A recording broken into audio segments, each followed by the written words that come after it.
And we get my blessing to look out for his It's not very nice, Lady Che. ass. Lady Che says hi, everyone. Do that. Yeah. Okay, we expecting any guests? The Democrats don't speak for me. Speak for me. Speak for me. Republicans can't speak for me. Speak for me. Speak for me. A bitch ass nigga can't speak for me. Speak for me. Speak for me. You coon ass niggas can't speak for me. Speak for me. Speak for me. Listen here, this is a fact of life. I be rapping like Nat Turner came back to life. Grab Donald Trump by the pussy, he ain't acting right. I never run from a conflict, I be glad to fight. It's a very cold world that we live in. And somebody please tell Elizabeth you're not an Indian. You just trying to con them people to get the benefit. Just another immigrant, stealing from the Indians. That's some punk ass shit and that's too lame. Now we finna step over to Andrew Yang.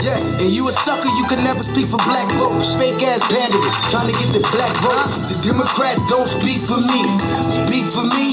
Speak for me. Republicans can't speak for me. Speak for me. Speak for me.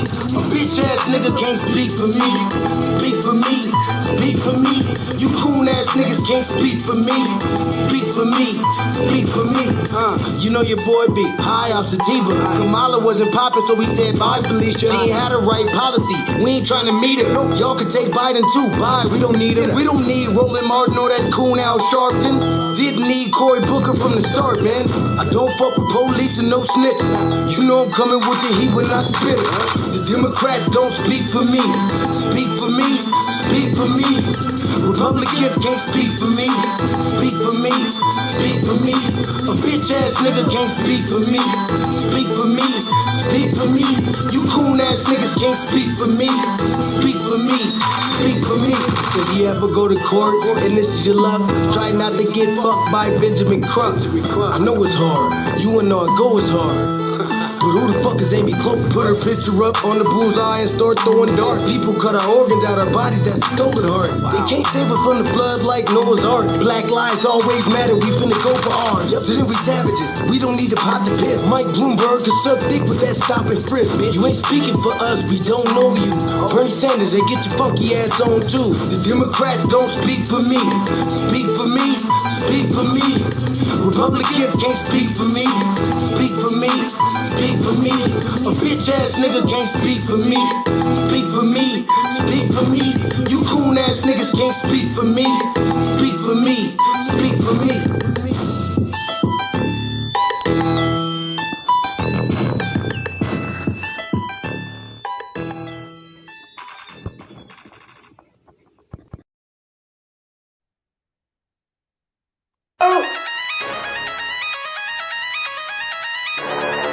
I'm talking about shout going crazy. People going crazy in them motherfuckers. Run that shit back, man. But it's nothing. Nothing. Got a woman on the bed.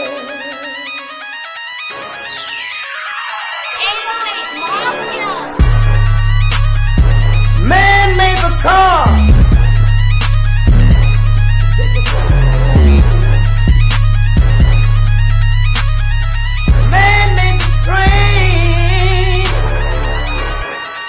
Carry the heavy load. Man made the electrolyte to take us out of the dark.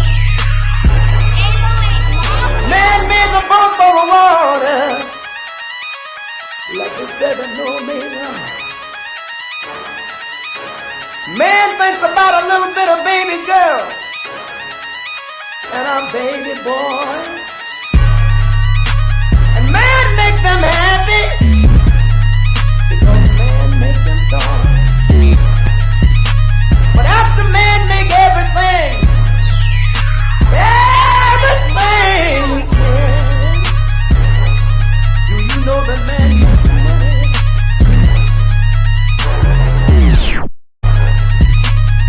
to buy from other men?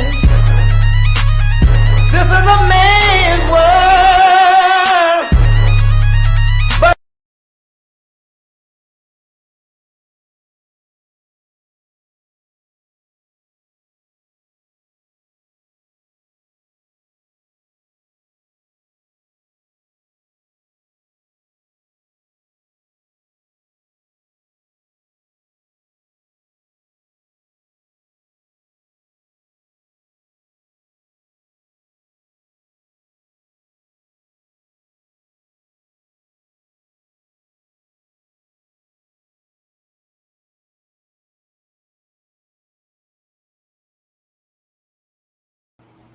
Sorry about that.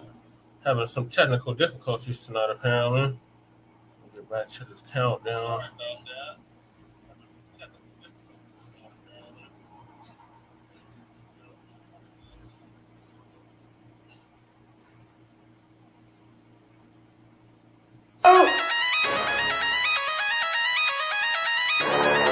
I'm talking about shout it going crazy. People going crazy in them motherfuckers.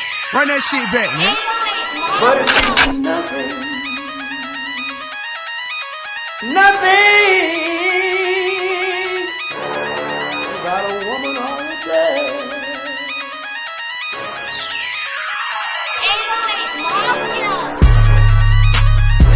Man made the car.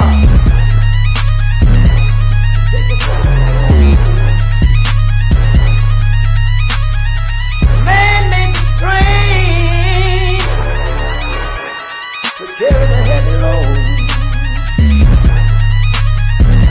Man made the electrolyte to kick us out of the dark. Man made the boat for the water like the 7 Omega. Man thinks about a little bit of baby girl and I'm baby boy. And man makes them happy because man makes them joy. But after man make everything we can, do you know that man makes money?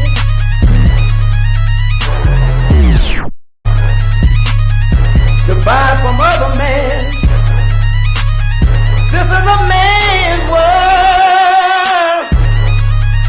But Greetings, Black family.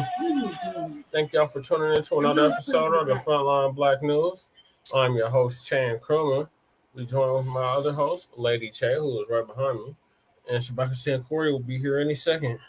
And on tonight's episode of Frontline Black News, Season 3, Episode 36, or Tray 6, Part 1, we will be discussing several things. The first thing that we will be discussing tonight, Black family, is tangibles. Tangibles 2023 to tangibles 2024. It's a year and a decade of tangibles. Continue to demand something tangible for your vote. The next topic is the Jacksonville situation with the family of 3 victims in racist attack files claim against Dollar General and others. Good. Democrats lied about police reform to get Black Americans to vote for them in 2020. We already been telling y'all that.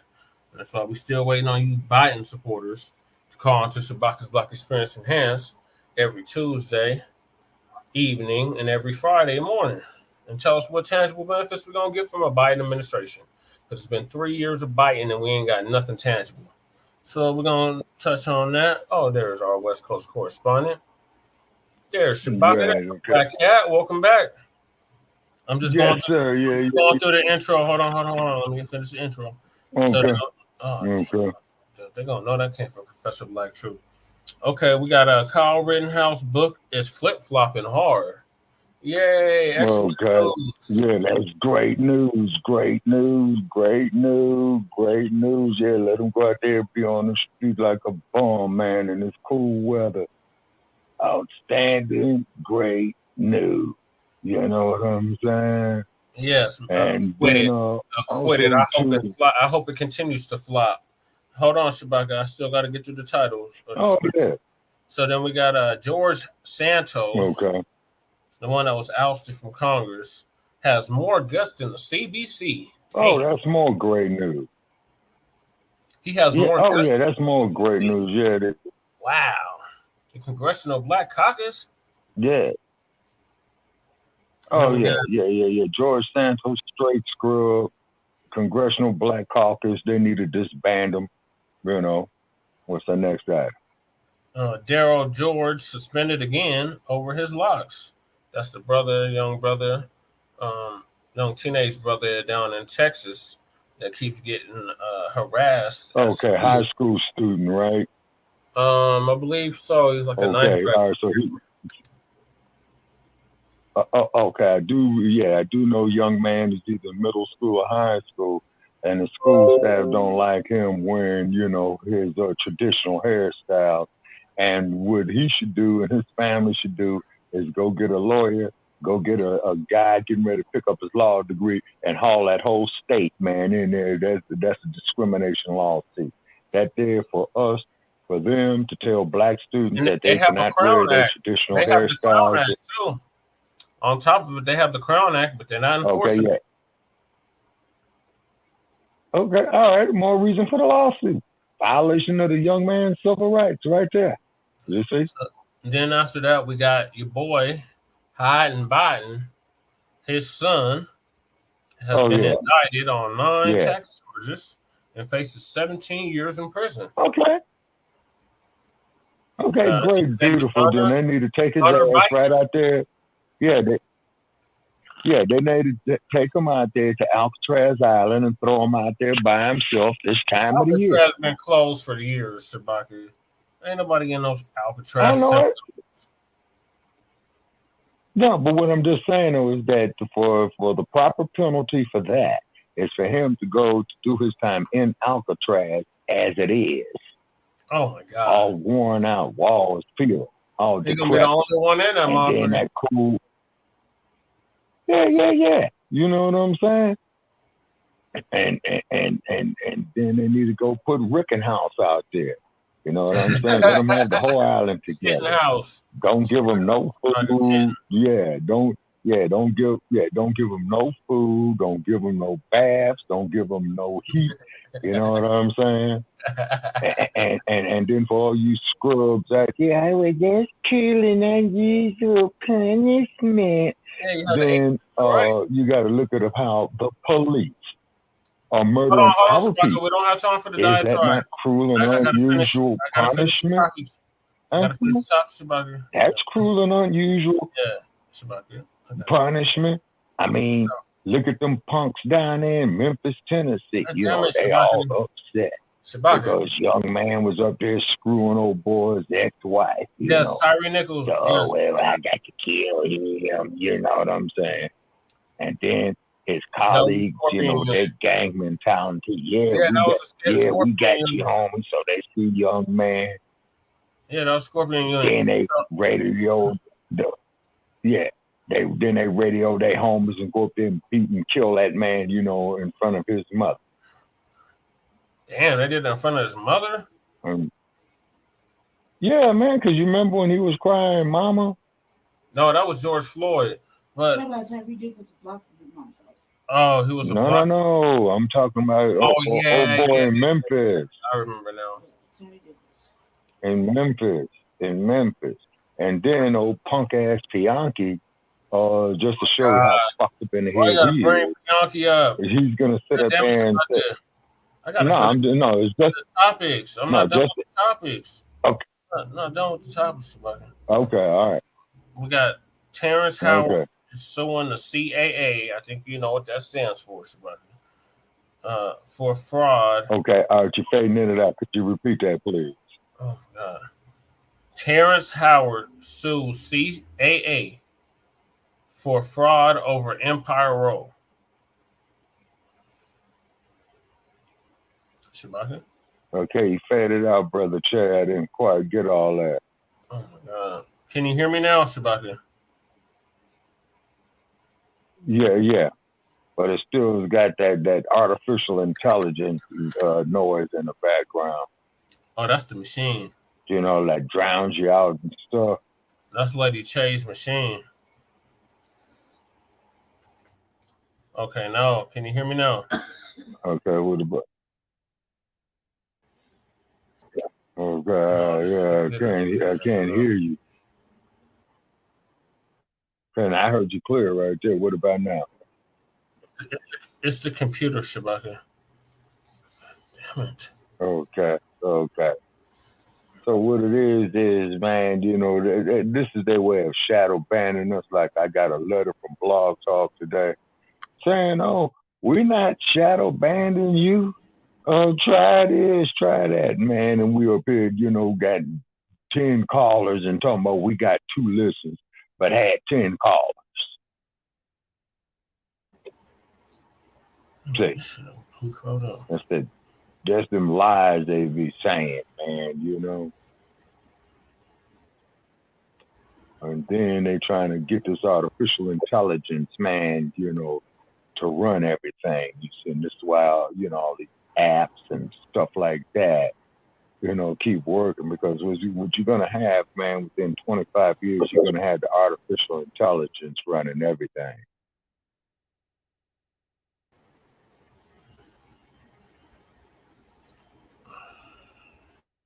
Okay, Brother Chase. Okay, can you hear me? I can barely hear you. The computer keeps freezing up. Okay. Alrighty. Okay, so it's the signals. Okay, so this is what I mean, man, about how they shadow banned us. Okay, ladies and gentlemen, we lost Brother Che right there from our Denver office. This is how this high-tech artificial intelligence bullshit, you know what I'm saying, doesn't dig the message. So they probably program it to do this bullshit, you know what I'm saying?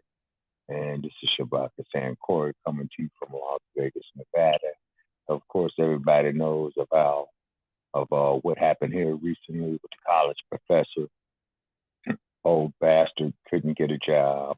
You know what I'm saying? They refused to hire his sorry ass, So he decided to go on a shooting spree, and he had killed some students up there at UNLV, commonly referred to as the University of Nevada, Las Vegas. So from what I understand, that bomb got kicked off the planet, and rightfully so. And of course, our hearts go out to the loved ones of those who were killed, as they are in their grieving. Okay, I'm back. I figured it out. I was on the browser. Okay, you got it. Okay, you got it figured out. Yeah. So Okay, do you have your devices real close to each other? Yes, but that's not it. That's not the issue. They've been messing with me on my Chrome, on my personal Chrome browser. It messes up for some odd reason, because that's an ad blocker and some privacy add-ons to the browser, like DuckDuckGo and others. So they don't like that. So they purposely mess with the StreamYard as a result of it. But yeah, the next topic is Terrence Howard sues CAA for fraud over Empire Roll. Okay, Brother Che, you're not coming in clear. Can you hear me now, Shabaka? We're at 18 minutes. Yeah, right at 19 minutes. I know. Yeah, can you hear me now? 19 minutes. Yeah, you sound much better than you did. Okay, so the next topic is CAA. Oh my God. Terrence Howard sues CAA for fraud over Empire Roll. Okay, you faded out again. What is wrong with your computer, Lady Terry? I'm not touching I don't know why I'm fading in and out. That doesn't make any sense. Okay, I see you, but I can hardly hear you. Okay, what about now? I don't know how you can't hear us. Can you hear me now? Okay, now I hear you now, but I'm still getting that echoing in there. Let me go out and come back in. Okay.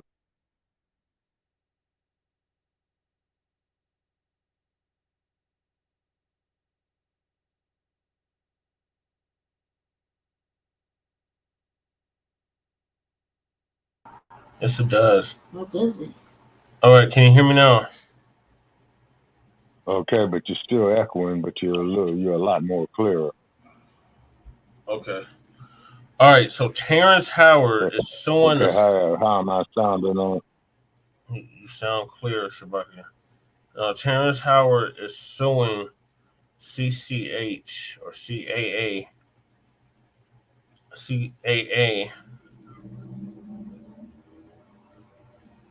for fraud over Empire Roll. Okay. Oh, Terrence Howard. Oh, yeah. So, I saw that. Okay, yeah. Twin Pyramid saying it's on fire. Thank you there, Pyramid. Yo, what's happening, Twin Pyramid?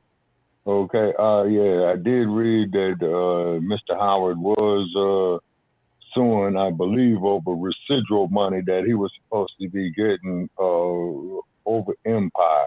Correct. And I think what it is, man, is that they doing some revenge on him, man, because he just got up there and said, fuck it. You see what I mean? Yeah. And then you got to keep in mind, just like what's happening there with Jonathan Majors. Yeah, we covered that on the last show. Becky. Yeah, we covered that on the last show. Right, but I'm trying to get to the topic. Yes, sir, but I'm just saying it. Hold on.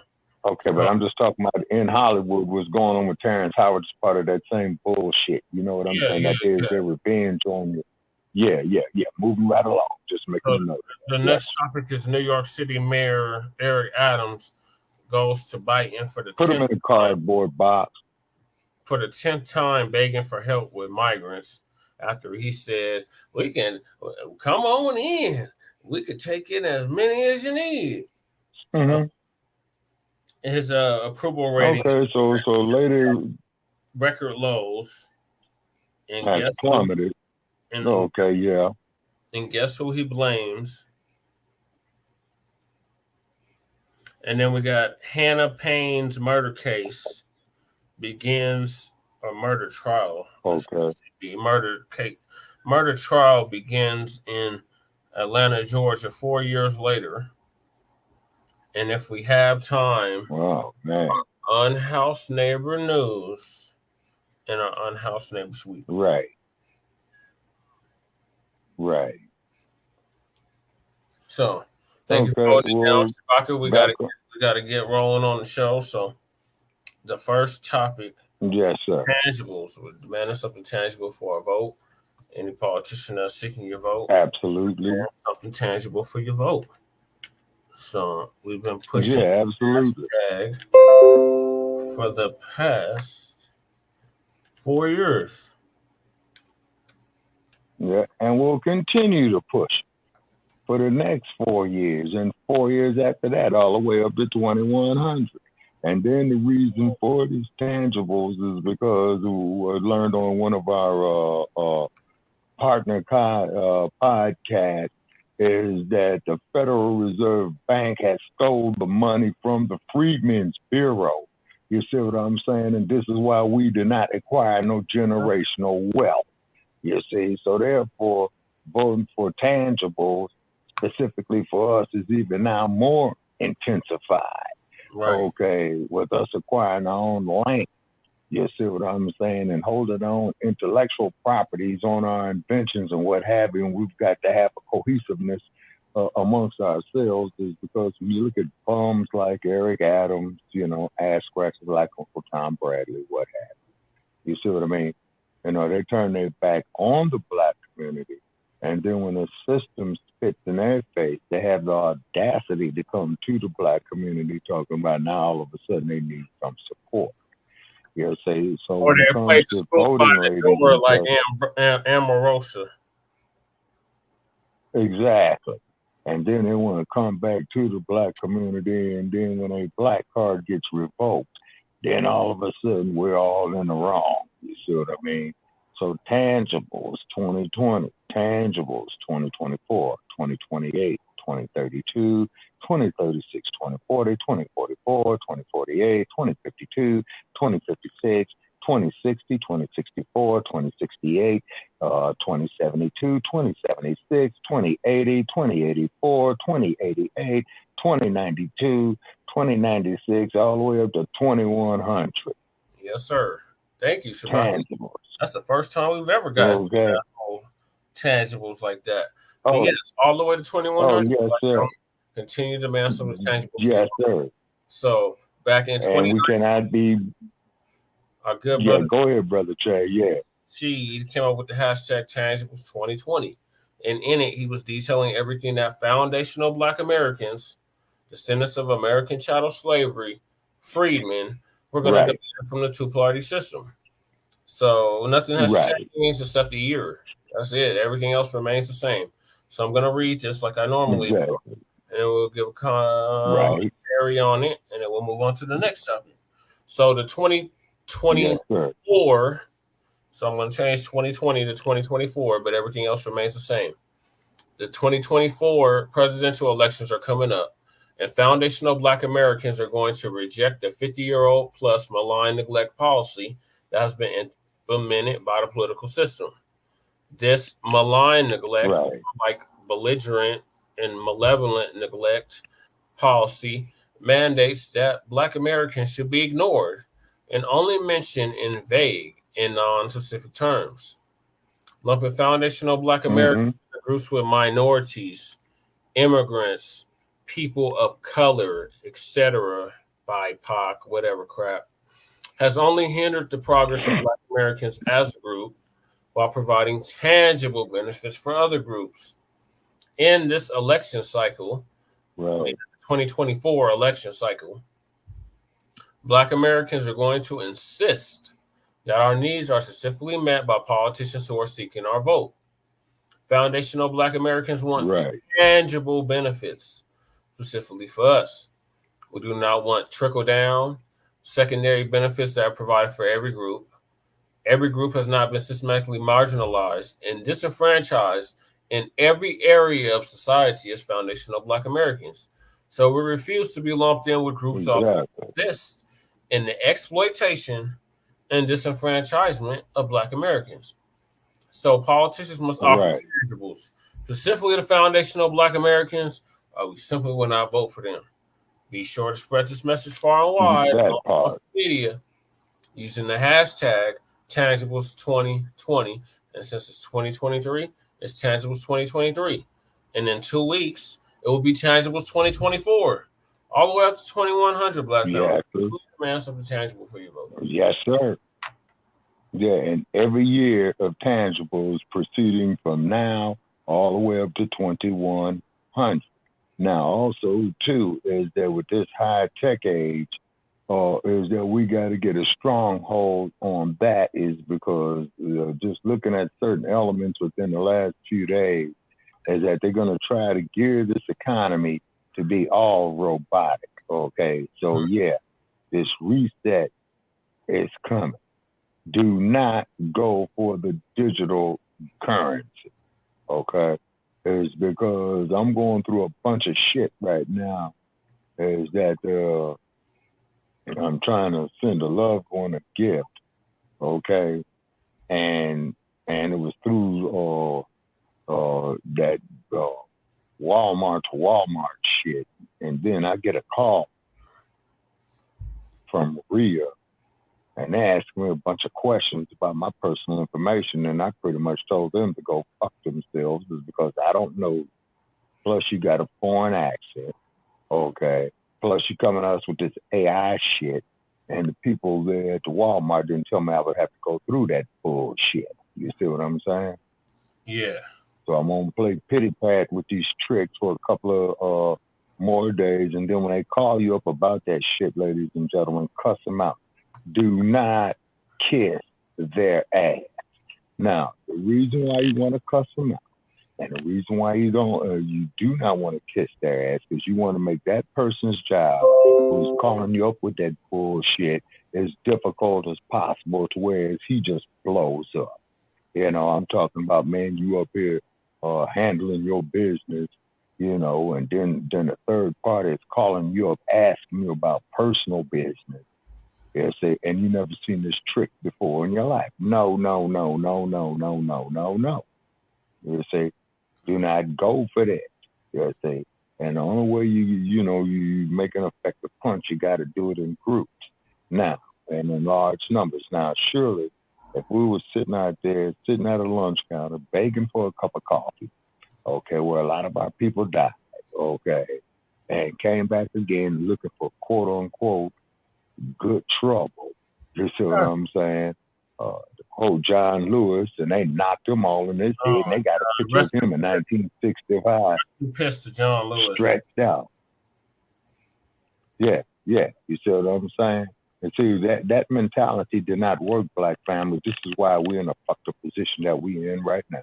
Yep.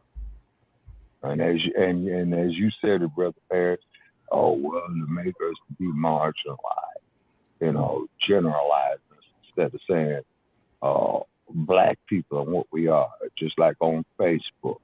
I'm in one of these particular groups talking about sports, okay? And these bastards is up here, referring to the greatest by the name of the raping, slave trading pedophile that owned his family. You see what I mean? Highly, highly, highly disrespectful. Highly. You see what I mean? Yeah, and then they're going to say, we looked at your profile, Shabaka, you're a black racist and all that. Now, show me, motherfucker, where our people own police departments where we could put race soldiers out there to go kill other groups indiscriminately. Show me where our people own major food chains and what have you, and major farmland modifying the food with GMOs, okay? Show me where that we control banking institutions that can go up there and hijack the Freedmen Bureau's bank like with the Federal Reserve to us. So unless you can show me that, as I stated here, Brother Che, just like certain individuals that we argue with on Shabaka's Black Experience Enhanced radio show, and we're not giving them no credit, all that is bullshit. Kiss my ass with it. Yeah, we're getting no argument over here, son. Yeah, you see what I'm saying? Because white America does not want to acknowledge it's wrong. See, this is why they come diverting from the subject. Young people sell yourself into slavery. Biggest lie ever told. The white man went over there on a continent, the same intention that he did here in the Americas. Divide and conquer. He comes over here. You know what I'm saying? The indigenous people here, the various nations, Choctaw, Iroquois, I'm trying to think of the other groups, Brother Che, the Seminoles, and the, along Louisiana and Mississippi. Open the polka dot. Yeah, and then, and keep in mind, Brother Che, is that these were some savages that came off that Mayflower. They did not know how to wash their ass. And the part that I find so incredible, out of the indigenous people. But it's now the United States. He set foot in the Caribbean. No, he never did. Yeah, because the damn fool thought that he was going to China. Going to India. India. He thought he was in India. That's why they call it the West Indies. Yeah. But getting back exactly. to you see what I'm saying? Fuck Columbus. May he rest in peace as well. Lady Che, what are your thoughts on this? Absolutely. There's nothing to vote for right now. There's nothing.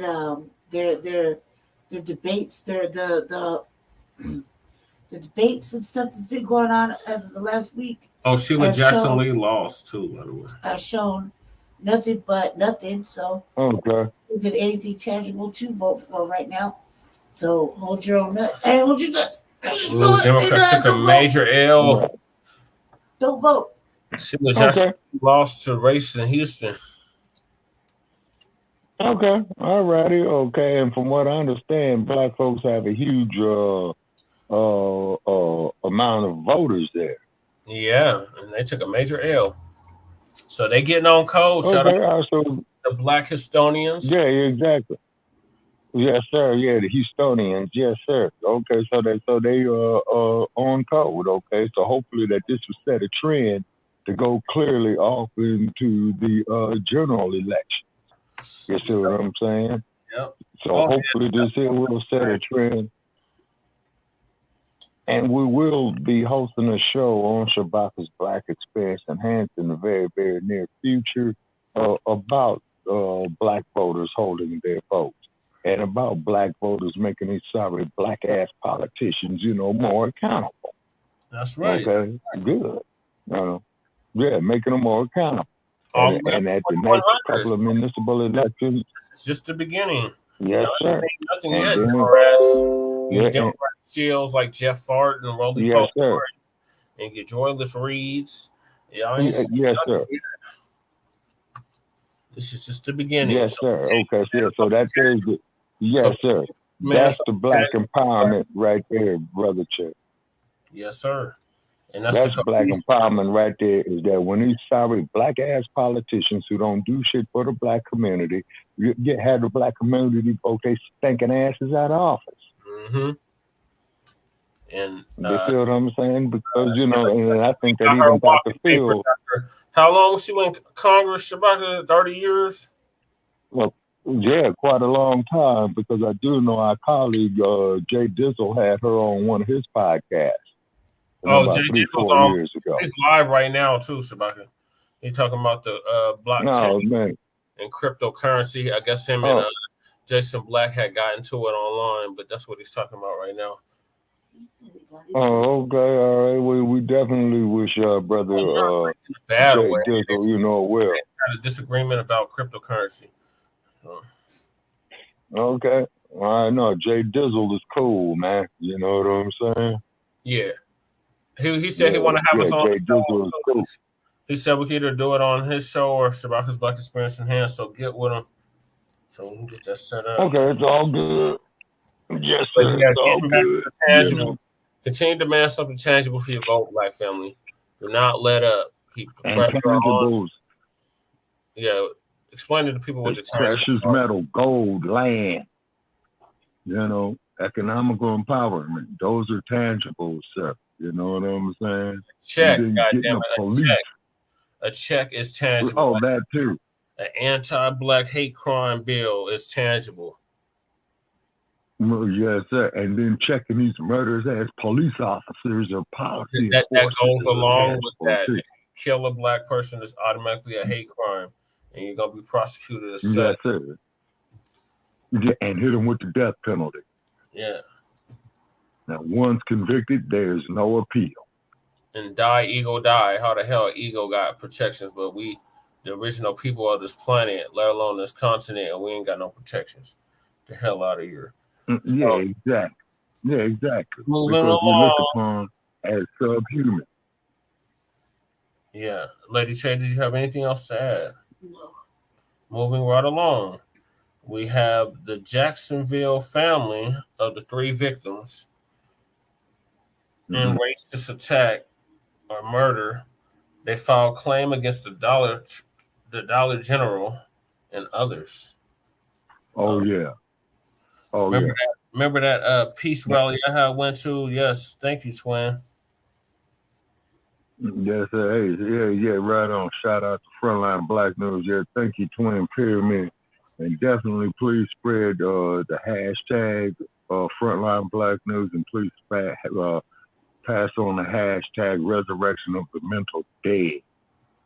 Appreciate you there, Twin Pyramid. Okay, current event. Okay. Lisa Cabrera. Shout out to Lisa Cabrera. Oh shit, she did hit 150,000 subscribers. That's what's up. Congratulations, Lisa, on getting 150,000 subscribers. You haven't subscribed to Lisa Cabrera. Okay, hopefully she'll pull us along. Oh yeah, definitely. And then also too, I'm happy to report off of research that I've been doing on my own, brother Che, with the StreamYard. We're getting more views on it. Okay, I'm still going back and forth, but with Blog Talk, as you know, to get a true count of our listeners, because they're giving me a bunch of double speak. You see what I'm saying? So what I'm gonna have to do, the next couple of days is go back to school, and read over this material, because I'm going to the public library, studying content creation. So I'm gonna treat it like a college course for the next week. Oh, okay. To see if there's anything that we're missing. To see if we're missing anything. And obviously we are. You know what I mean? I gotta run you through that tutorial of the StreamYard. We gotta set that up before the new. Yes, sir. But getting back, sir. Yes, sir. So they filed a lawsuit against the store where their loved ones were killed. Okay. And others. So Lisa Cabrera down for us. Good. And that's the dollar store, right? Yeah, Dollar General. They call it Dollar General. So. Okay. Then find the corporate headquarters, get in their pocket. Me clearly. Oh my God. America is not a racist country. That's a damn lie. Ladies and gentlemen, Man, he need his ass whooped. I know you all remember the shooting in Jacksonville. And it was the shooting where Ron DeSantis was blamed because of all of the anti-Black rhetoric. Mm-hmm. He was speaking down there, and he got all upset over that and got booed when he showed up for a vigil. Well, those families are now That suing. councilwoman was telling me, and I certainly can understand. So, family of 3 Black people killed in racist shooting sues Dollar General and others.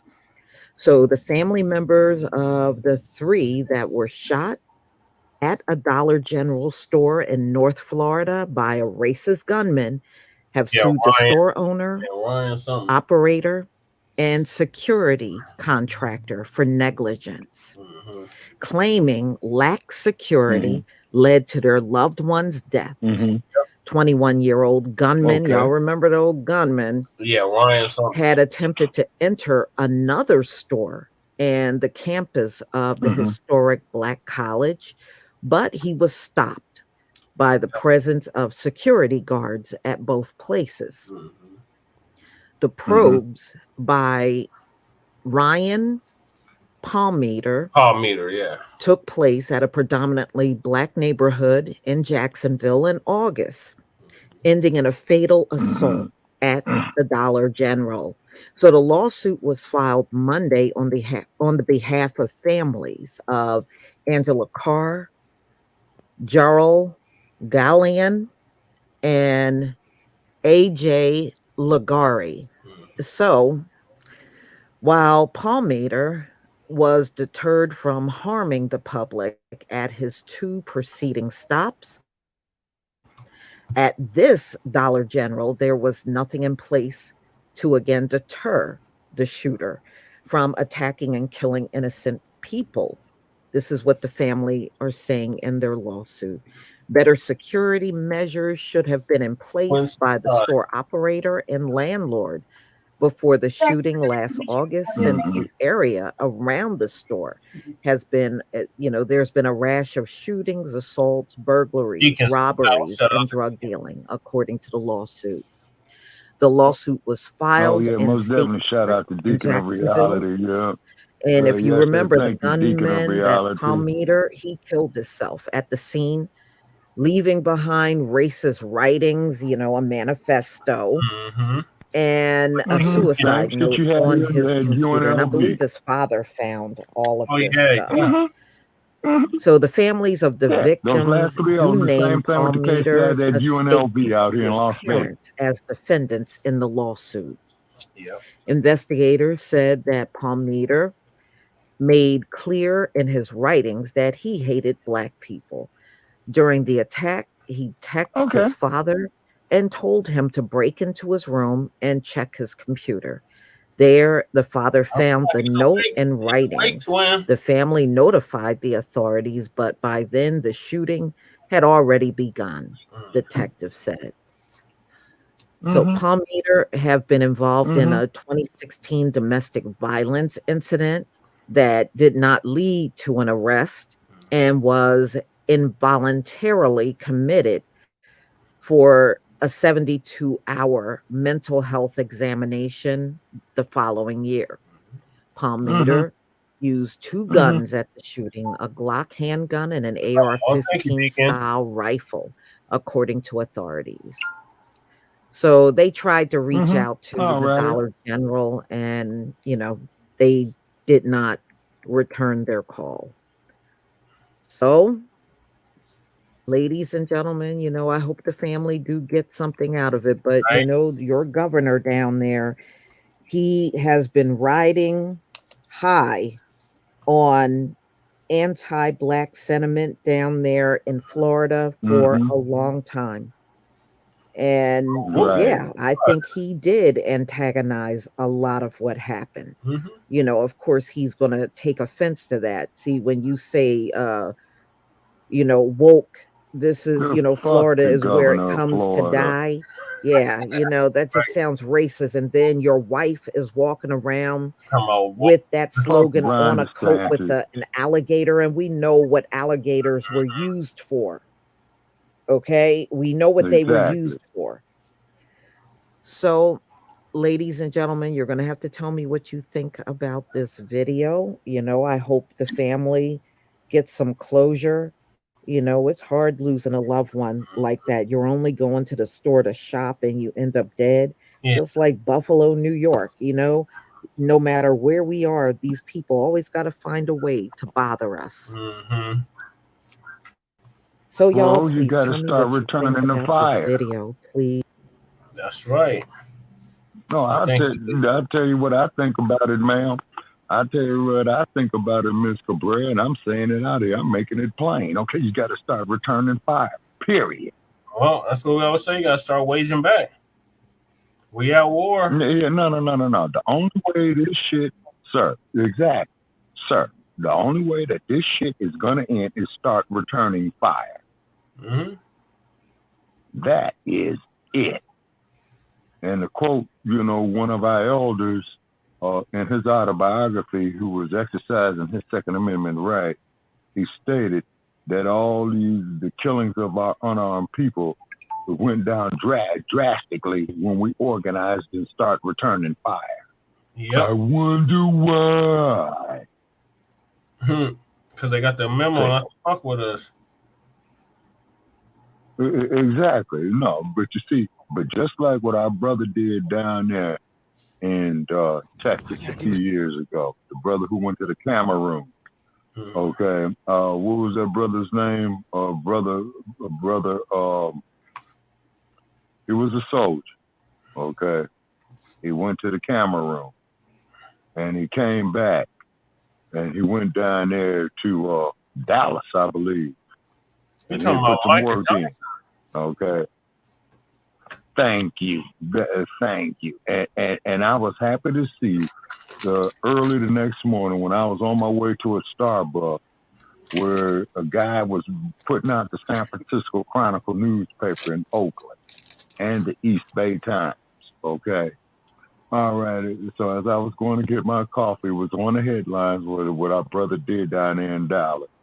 And the newspaper man said, "Hey, man, look at that." I said, "Hey, man, can I have that paper?" He said, "Yeah, sure. This is something, isn't it?" Yeah. I said, it really was something.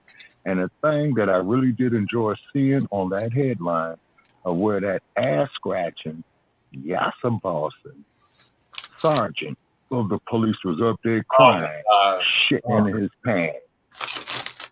Oh, that was beautiful. And I hate to even have to say that, is because we got to do something, Black family. This here is a human violation. They are killing us. Yeah, they're the ones that sent in the robot that killed. They killed him with right. A robot, and it was right? a black police chief. Yes, sir. And it was a black police chief, but he had put in the work, and I believe that Mr. Johnson knew that that he was, to quote Dr. Newton, he was committing revolutionary suicide. Oh yeah, I just shared that book today too.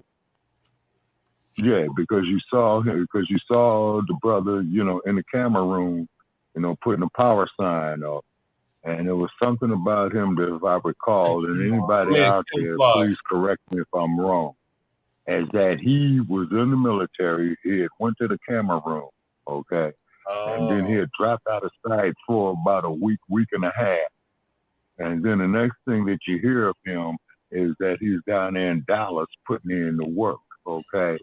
And then they sent the robot in to kill him. It was a black police chief too, by the way, okay? Now, another problem is this. We got to remember the words of Sister Harry, okay? You're either going to be free or you're going to be dead. Okay, when you look at assholes like Eric Adams, Brandon Johnson, okay, Uncle Tom Bradley of Los Angeles, Larry Alders, okay, Leo Terrell, Thomas Sewell, okay, wait a minute, Condoleezza Rice, okay, wait a minute. I'm trying to think of a couple of more. Raccoons and mammies. Yeah. This is what basically is what I'm talking about is the raccoon. Okay, with their lack of concern for us as the people, which also aids in the perpetration of this bullshit. Okay, like Kyle Rittenhouse. Oh, I'm going to protect property. No, motherfucker, he wanted to kill black people. He wanted to kill. Yeah, that was his intent, to kill black people. So why would you grab a weapon, cross state lines, to go do this shit? Okay. According to Kelly, he didn't purchase it across state lines. I'm like, what? Yeah. Illinois and Wisconsin are two different states. They border each other just like New Mexico and Colorado does. How's that messy?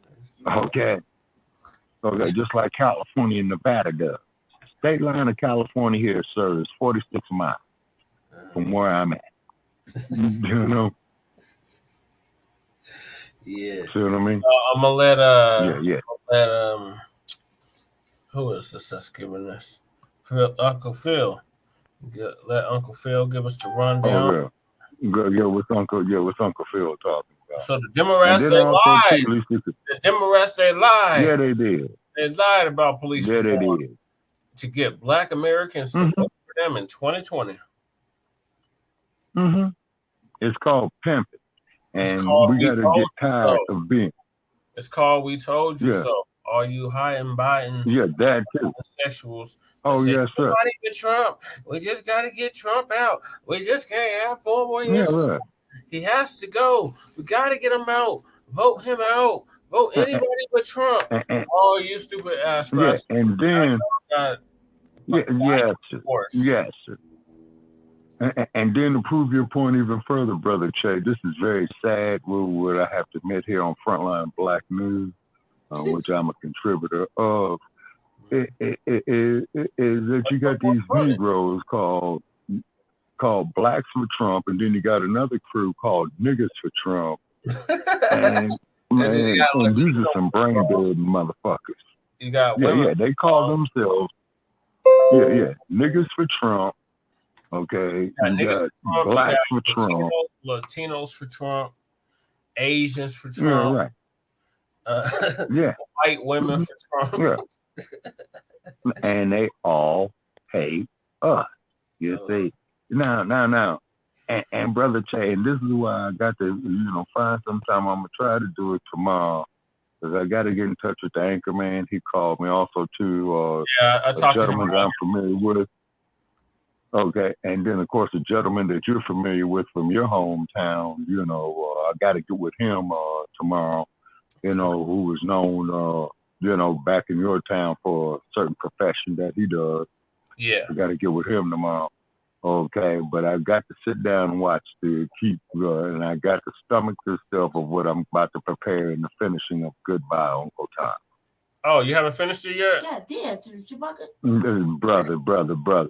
Now, but what it is, old lady Che, it made me so angry, from what I saw at the beginning. But now I'm prepared and got to, and I'm prepared. I got to go through with it because it's going to piss me off like Roots did. It's going to piss me off just like that movie Band of Angels did. And it's going to piss me off like the movie Imitation Life did. Yep. You see? So I'm already knowing this. So I got to prepare myself for this. And then also, too, on Shabbat's Black Experience Enhanced in the future, we hope to have everybody on this episode. What we're going to do, and this is going to be revisiting, Blacks pioneering into Hollywood. Is because, Brother Che, you listened to our podcast, years ago, where we did the feminization of the black male. Yep. Okay, so what we're going to do is going to go into the total degradation of black people as a whole in the history of Hollywood. You know what I'm saying? The prostitution, the ghetto gaggers, the coons, you see what I'm saying? The whole 9 yards about it. And all those who think different than what I do, you're welcome to call in on that episode, 516-418-5996. Okay, and then to protect ourselves from you crooked ass LA lawyers out there with your bullshit. Okay, we're not gonna mention nobody's name. We're just gonna mention scenarios. We're not gonna mention nobody's name. We're just gonna mention, scenario. Okay. See. You see what I mean? And it's designed. Get it set up. And it's designed. Oh yes, sir. Yeah. You, hey man, you the co-executive producer. You be the first one to know. And it's gonna be designed to piss you people off in Hollywood out of it. No. You're not gonna sit up here and keep effeminizing our men folk and sitting up here talking about that our women folk don't need us and all that, and they want to go up there and gag, for their audition in Hollywood. That's why that bastard Weinstein falls. On the couch. What I'm saying? Casting couch, Shabaka. So, yeah, Brother Che. Got 3-4 white dudes going down a sister's throat and splashing all over. You know what I'm saying? And they up there, talking about that is how they gonna get there doing their audition. All right, so getting back to the topic. And some of them will say this last sentence on that, and I do believe that some of them were underage. Yeah. Yeah, we're going in on that. Yeah, so y'all stay tuned for that. In the meantime, we're going to get back to the topic at hand, and that's the Democrats. They have lied about police reform to get Black Americans to vote for them in 2020. So we told you so. Yeah. Just take a knee. Yeah. They hand it off. Fumble to the house. What a doozy. Up by 5, 14 seconds left. You take a knee. Well, tonight on the podcast, ladies and gentlemen, there's a video that came out of Reform, Alabama. And this particular video is the type of videos that I don't like to see. These videos make me extremely disgusted in general. When I see our people being put in a position like this. And usually I don't even want to show these kind of videos, even if they are mild or they're not beating somebody up. Because after George Floyd, I was just kind of done with a lot of police videos. For years, I talked about that subject. For years, I've shown it over and over and over and over again. But here we're talking about the Democrats, and I have to bring something up because during the 2020 election, Democrats said, if you go out there and vote for Joe Biden and the Democrats at the time, they said that they would get into office and they would give you Black Americans police reform. So we can prevent what happened to George Floyd from happening to another Black person. Now, the brother in this video know what happened to George Floyd did not happen to this brother, but it's similar circumstances. So let me go ahead and roll this clip out of Reform, Alabama. And let's go ahead and talk about the Democrats, because anytime I see police doing something to Black people, I'm blaming the Democrats. Let's roll that. They held a protest Monday night in response to the viral video showing a police officer using a stun gun on a handcuffed man. We want to warn you, you might find this video disturbing. After an exchange of words, the police officer pulls the trigger on the stun gun and then asked, "You want it again? No, man. Shut the f up. You was big and bad." She could then be heard calling him an explicit name. She tased him in the back, and she was holding it. She was just holding it there until he started crying. Jalexis Rice, girlfriend of Micaiah Washington, says this all started when her boyfriend and 2 others were changing a tire of the car they were driving. She says that's when the officer in the video pulled up, eventually putting her boyfriend in handcuffs and tasing him. When I seen, I couldn't do nothing but cry. I couldn't do nothing but cry. Following his words, the police officer pulls the trigger on the stun gun and test Monday night in response to the viral video showing a police officer using a stun gun on a handcuffed man. We want to warn you, you might find this video disturbing. After an exchange of words, the police officer pulls the trigger on the stun gun and then asked, "You want it again?" No, man. Shut the f up. You was big and bad. She could then be heard calling him an explicit name. She tased him in the back, and she was holding it. She was just holding it there until he started crying. Jalexis Rice, girlfriend of Micaiah Washington, says this all started when her boyfriend and 2 others were changing a tire of the car they were driving. She says that's when the officer in the video pulled up, eventually putting her boyfriend in handcuffs and tasing him. When I seen I couldn't do nothing but cry. I couldn't do nothing but cry. Following his arrest, Washington was booked into the Pickens County Jail on several charges. He has a bond of $500,000. In a statement, Reform's police chief and mayor said they're aware of the video and the police officer has been placed on administrative leave. However, people attending Monday's rally say they want more done. She needs to be fired, and I feel like she can leave and go somewhere else and do it if they don't hold her accountable. So as you remember, George Floyd was handcuffed when Derek Chauvin put his knee on his neck. He wasn't fighting, he was handcuffed. These white supremacists in this police force, they're cowards. They always have been. They have to put a black man in handcuffs to do something to him. You understand what I'm saying? So just like George Floyd was handcuffed, this brother is handcuffed. Handcuffed, he's on the car. He's not doing anything. He's talking, but he's not doing you anything. But now, since he's handcuffed, you put a taser on his back. Let me tell you something. That brother could have died just no different than George Floyd. When you put a taser on someone's back like that, and you do that, it can cause cardiac arrest in a person. If they have a heart condition, for sure. If they have high blood pressure, very possibility. Right? This has happened to a lot of people. They do this mess and they get away with it. Now, black people in the last election. Here's one thing you need to do before buying anything online. Don't spend another dime on Amazon until you watch this first. Watch this.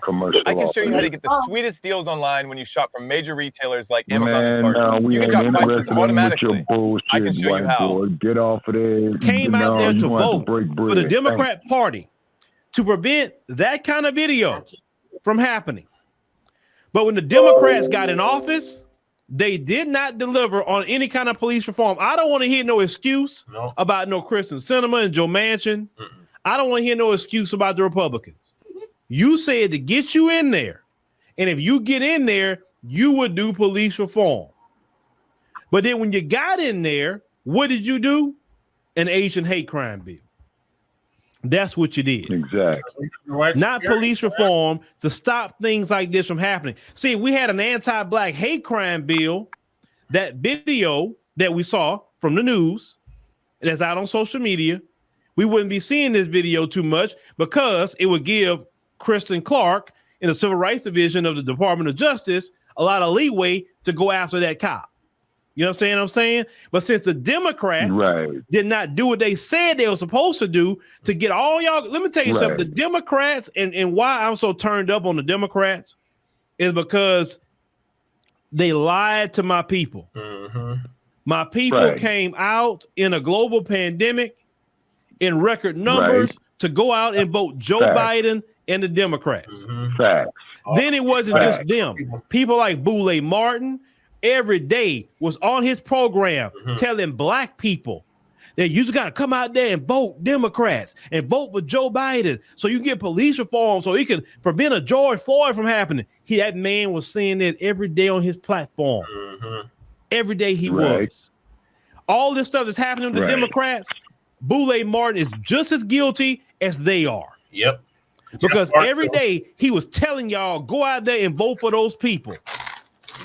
And I talk about him the most because he got the biggest mouth out of all of them. So I'm always going to be targeting him more than all of them. But he's their representative. So that's why I come at him more than any other group. Of Shields.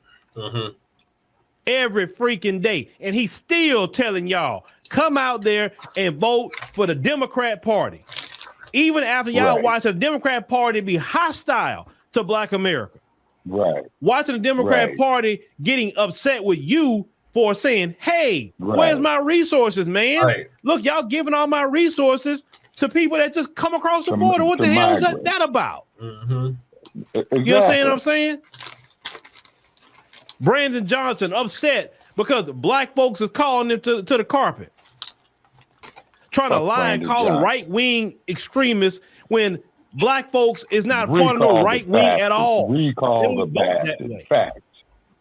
You right, they have voted Democrat over half a century. Yeah. The black people that vote Republican is very small in number. And most of them are people in the business community. It's been 60 years, Dr. Phil. So it is years, Dr. Phil. Don't mean to correct. Brandon Johnson call black folks right-wing extremists, or saying right-wing extremists is the reason. No, sir, you're a failure. Just call it what it is. It's not right-wing extremists. It's you. Mm-hmm. You are in charge of the city of Chicago, and you're failing. Right. Yep. Big time. But black folks and Democrats do not want us protected. MIA. They don't. And you have to understand, you have a group of black folks. I thought about this. I was in the store doing a little shopping, and we are the only group of people in America that is so screwed up in every which way. Oh, yeah. Let's think about it. I look at other groups. You right about that, Dr. Even Phil. though I know other groups didn't go through what we went through, and that's true. But one thing I don't see other groups doing to themselves is sabotaging themselves. I'm not talking about the average human being sabotage. You know how people are jealousy, haters, X, Y, Z. Everybody got that in their group. But I'm talking about political sabotage. Yeah. Because there would be one thing if the Democrats was doing things to us. That'd be one thing. It'll be one thing if the Republicans are doing things to us. White supremacy, whatever. But the problem that we have as a people is that we have a group of people who went to college, who joins the Divine Nine Boule. They go join them. They feel like they show up here because they in this Divine Nine. Oh, I'm the Divine Nine. Right. Ooh, I get to go sit with the Democrats. And they sell us out. See, that's what the Hispanic community don't have to deal with. This is why a Divine Nine selling out the Hispanic community politically. The Hispanic community is fighting for the Hispanic community. I watch all of them. I just don't watch what we do. I watch all of them. Mad at them. They are on code with each other, and they should be. Look at the AAPI community. They don't have no Divine Nine talking about a boule, trying to get little trinkets for themselves and selling out the rest of their group. The Asian community work together politically so they can get an anti-Asian hate bill. You understand what I'm saying? Yeah. And they got a sense of you look at East Indians, they sticking together in their groups and fighting for their people. Look at the Muslims. The Muslims are on code with each other. They just come up with a campaign, abandon Biden. Because they are on code about what's happening in the other part of the world. Not mad with them. That's what they supposed to be doing. But look at our group. We got only a small amount of people that's on code. A lot of us are waking up, but you know what? We got a problem. We got a problem in this Black American community. We got a problem, and this is why and that's been our problem ever since our existence in a planet Earth. We have this sellout gene that's in our community that we won't root out. We know it's there. We may call it out here and there, but we won't root it out once and for all. We cannot progress with a sellout gene like that. The Democrats couldn't do what they do to us without those sellouts, selling us down the river. The CBC, nothing but sellouts, and they in the Divine Nine too. Exactly. That's why when I see any of them talking about they in a Divine Nine, I'm turned off by them. I don't want to talk. Listen, I'm not saying you're a bad person. But at this stage in the game with me, every time I look up, some sellout that's a politician is in some Divine Nine or some Divine Nine person telling me about some Democrat and selling us down the road. Mm-hmm. They're laying on them. Yes, I'm telling y'all that. And all you Divine Nine people, bring it. I don't care. Because you don't show me no good works that you have done for the Black American community. None. I'm for the people. I'm not for no upper echelons and going to luncheons with y'all. For what? What are we doing at some luncheon? The people are suffering, man. Y'all have all this access. Mm-hmm. Y'all up there taking pictures with Kamala. Yeah. What if y'all were really doing the work of the Black community and had access to go talk to Kamala or? Hey there, real quick. I'm Steve Fisher, and I'm here to tell you about a great event from the U.S. Concealed Carry Association. We're hosting a 100% free self-defense workshop in your city.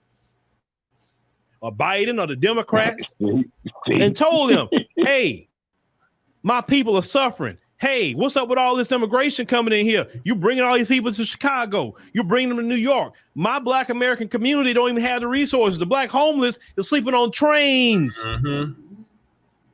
Mm-hmm. While y'all got Brandon Johnson trying to give all these resources, what's going on? Right. See, if we really had a representation, right, in a CBC, or even people like Boulay Martin that's excited about taking pictures everywhere he go when he up there with Kamala, what if he would actually be about the business of Black folk and actually went and told what's going on with Black folk, but they probably wouldn't invite him up there no more because they don't want a Black person up there telling them the real.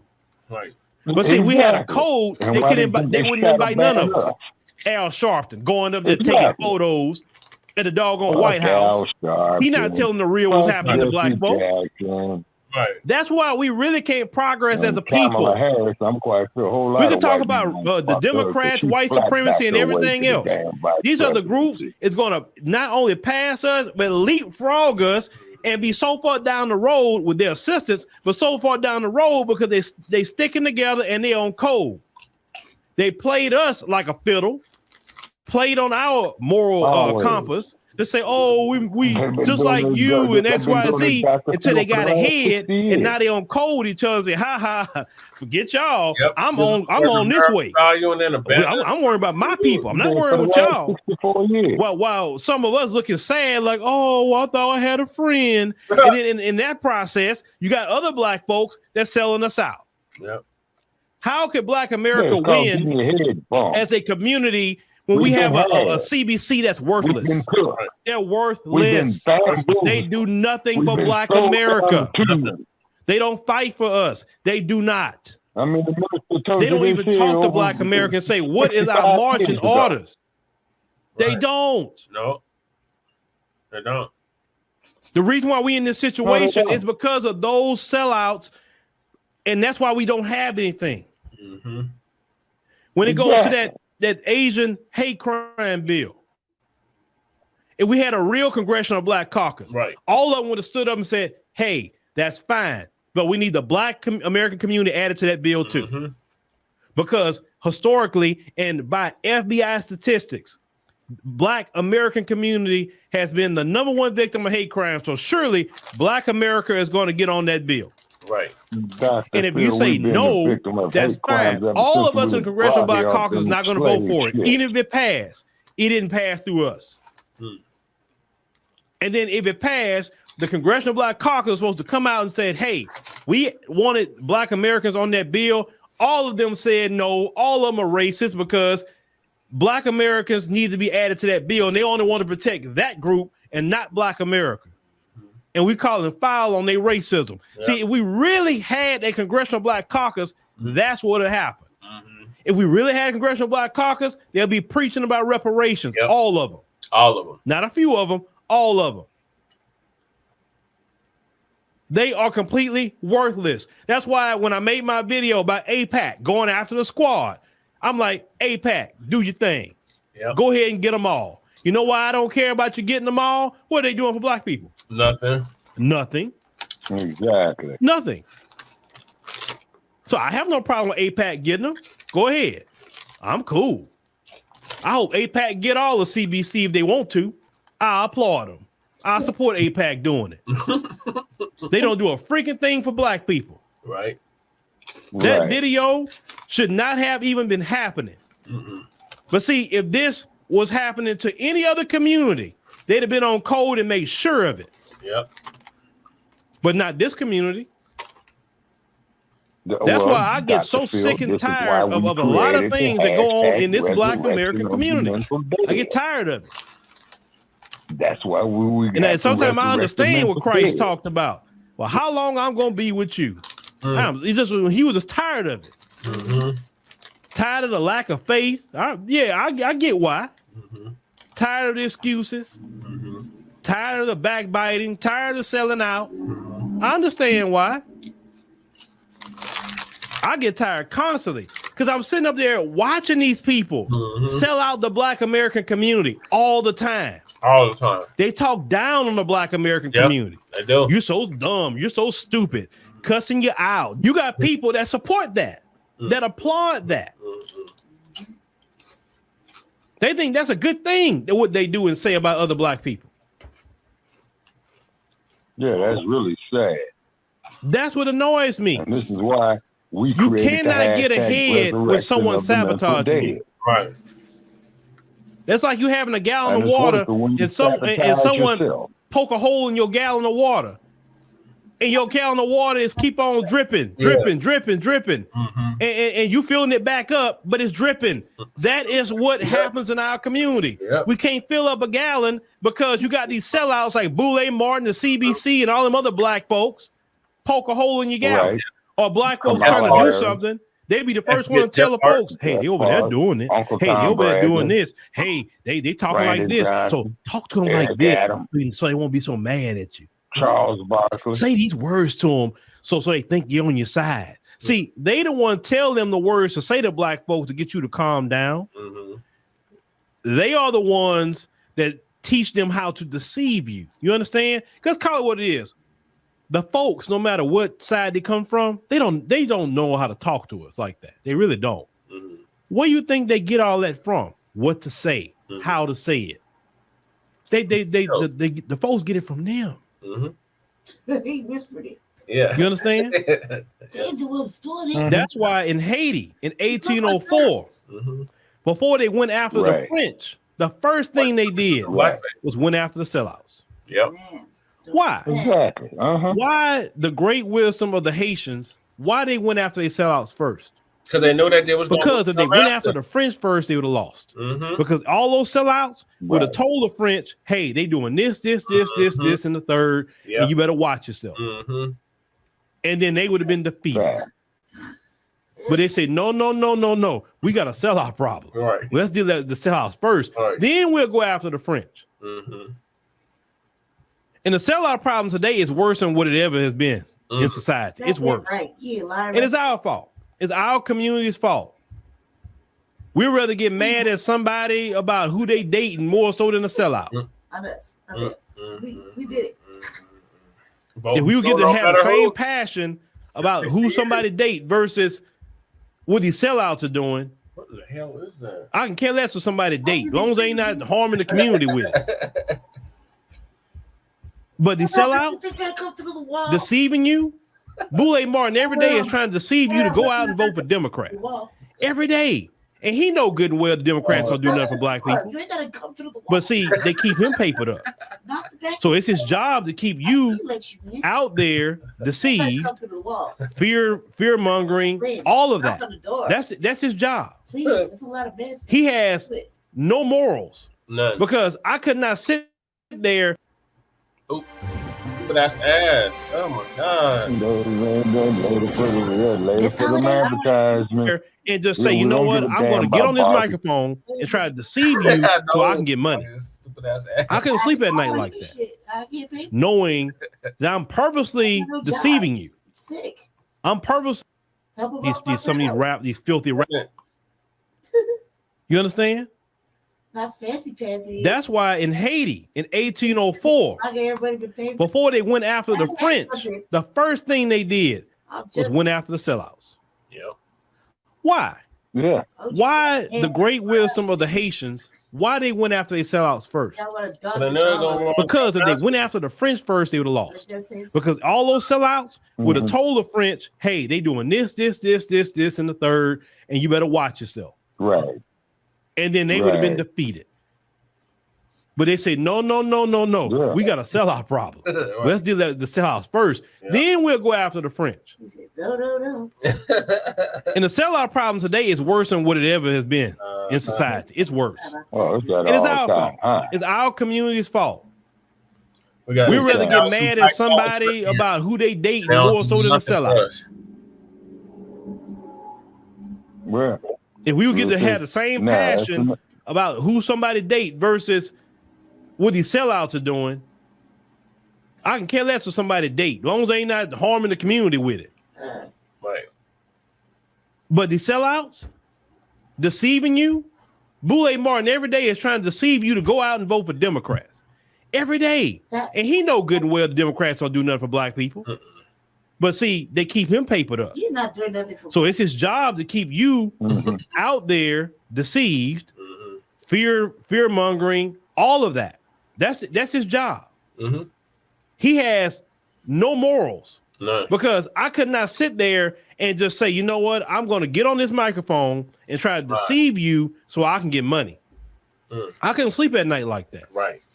Knowing that I'm purposely deceiving you. Purposely. I'm purposely being used as an agent of the devil, because if you are lying, you're speaking with the voice of Satan. Agent of the devil. I couldn't do it. I just couldn't do that to nobody. Not even my people. I couldn't do that to nobody. All the cussing and talking down to black people, but you're supposed to be so educated. You're supposed to be so educated, but that's the only words you know how to use. At least if you're so educated, pick some words in the English language you don't know to cuss us out. Since you're so educated, right? You know what? I can't stand to hear educated person, so-called educated person cuss. I can't stand it. You would sat up there in that school all that time to get a so-called degree, and that's the only words you know. Man, teachers are all something since you're so smart. Talk to us in a way like, wow, man, shoot, let me go research that word he just said or she just said. You know what I'm saying? They nothing but plantation mammies and plantation sambos. That's all they are. Yep. But videos like this just get me bothered, man. It just get me aggravated just with the whole thing. Then you bring them along. It gets me more in that. Man, I'm ready to go to Africa mode. I get in that mode because I just get so sick and tired of it. You know what I'm saying? It's just a sabotage. I'm telling y'all, if we would, as a community, deal with these sellouts, politically, and I'm gonna repeat that again, politically. How we deal with the sellouts politically, we vote them all out. We put in a brother or sister that's about the business and vote them all out. Right? If you are in your area, I told all of you that listen to me need to be registered to vote. I told you that. I told you all of you need a driver's license. All of you need that. And all of you need a United States passport. Don't be sitting here listening to me talk and you don't have all three of them when that's what I advocate for anybody listening to me. If you register to vote and you know a Cory Booker or Maxine Waters, anybody else, you can get your behind out there and say, look, I'm voting for somebody else to get them out of there. Listen, it's a time to sit it out. It is. And it is a time to get your behind up and say, I'm going to go out there and get them out. Auntie, that's all I got to say. Oh, no, Maxine can't be in here no more. She got to go. Yeah, she did her time. Yeah, Maxine did her time. She need to retire. She got to go. Clyburn, he need to go. Yeah. Clyburn. I say all of them in the CBC got to go.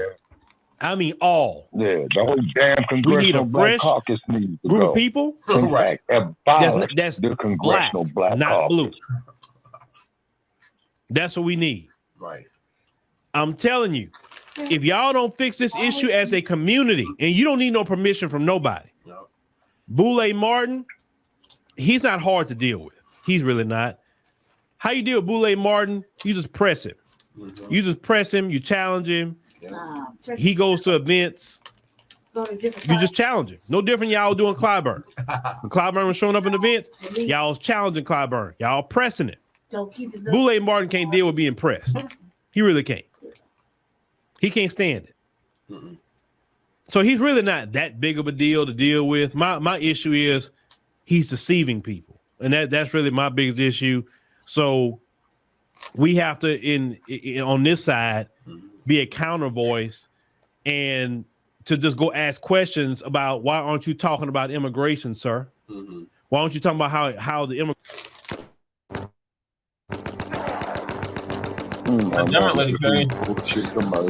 Fuck these commercials. They ain't paying us. Fuck these commercials. They make harming Black America. He never addresses that, but they say he got immigrant background. So I understand that. Yeah, you have it. But don't y'all let him deceive y'all, because his checks come through this deception of you. Your holiday season. What happened to that brother should not have happened. I'm getting a lump of coal. Should have had the anti-Black hate crime bill. Right, I get this. Yeah, they get. And that's what just got me just so fired up when I saw that video. And we know our brothers and sisters in Chicago got a great energy going.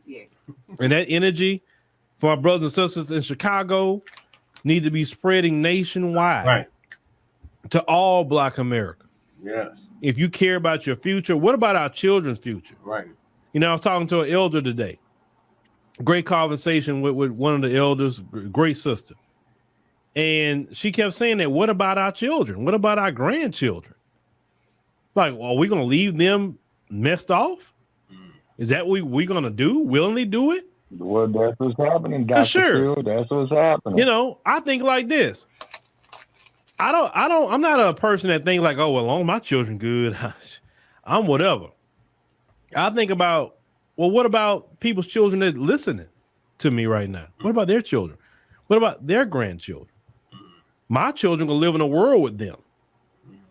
You know what I'm saying? I want my people to be good.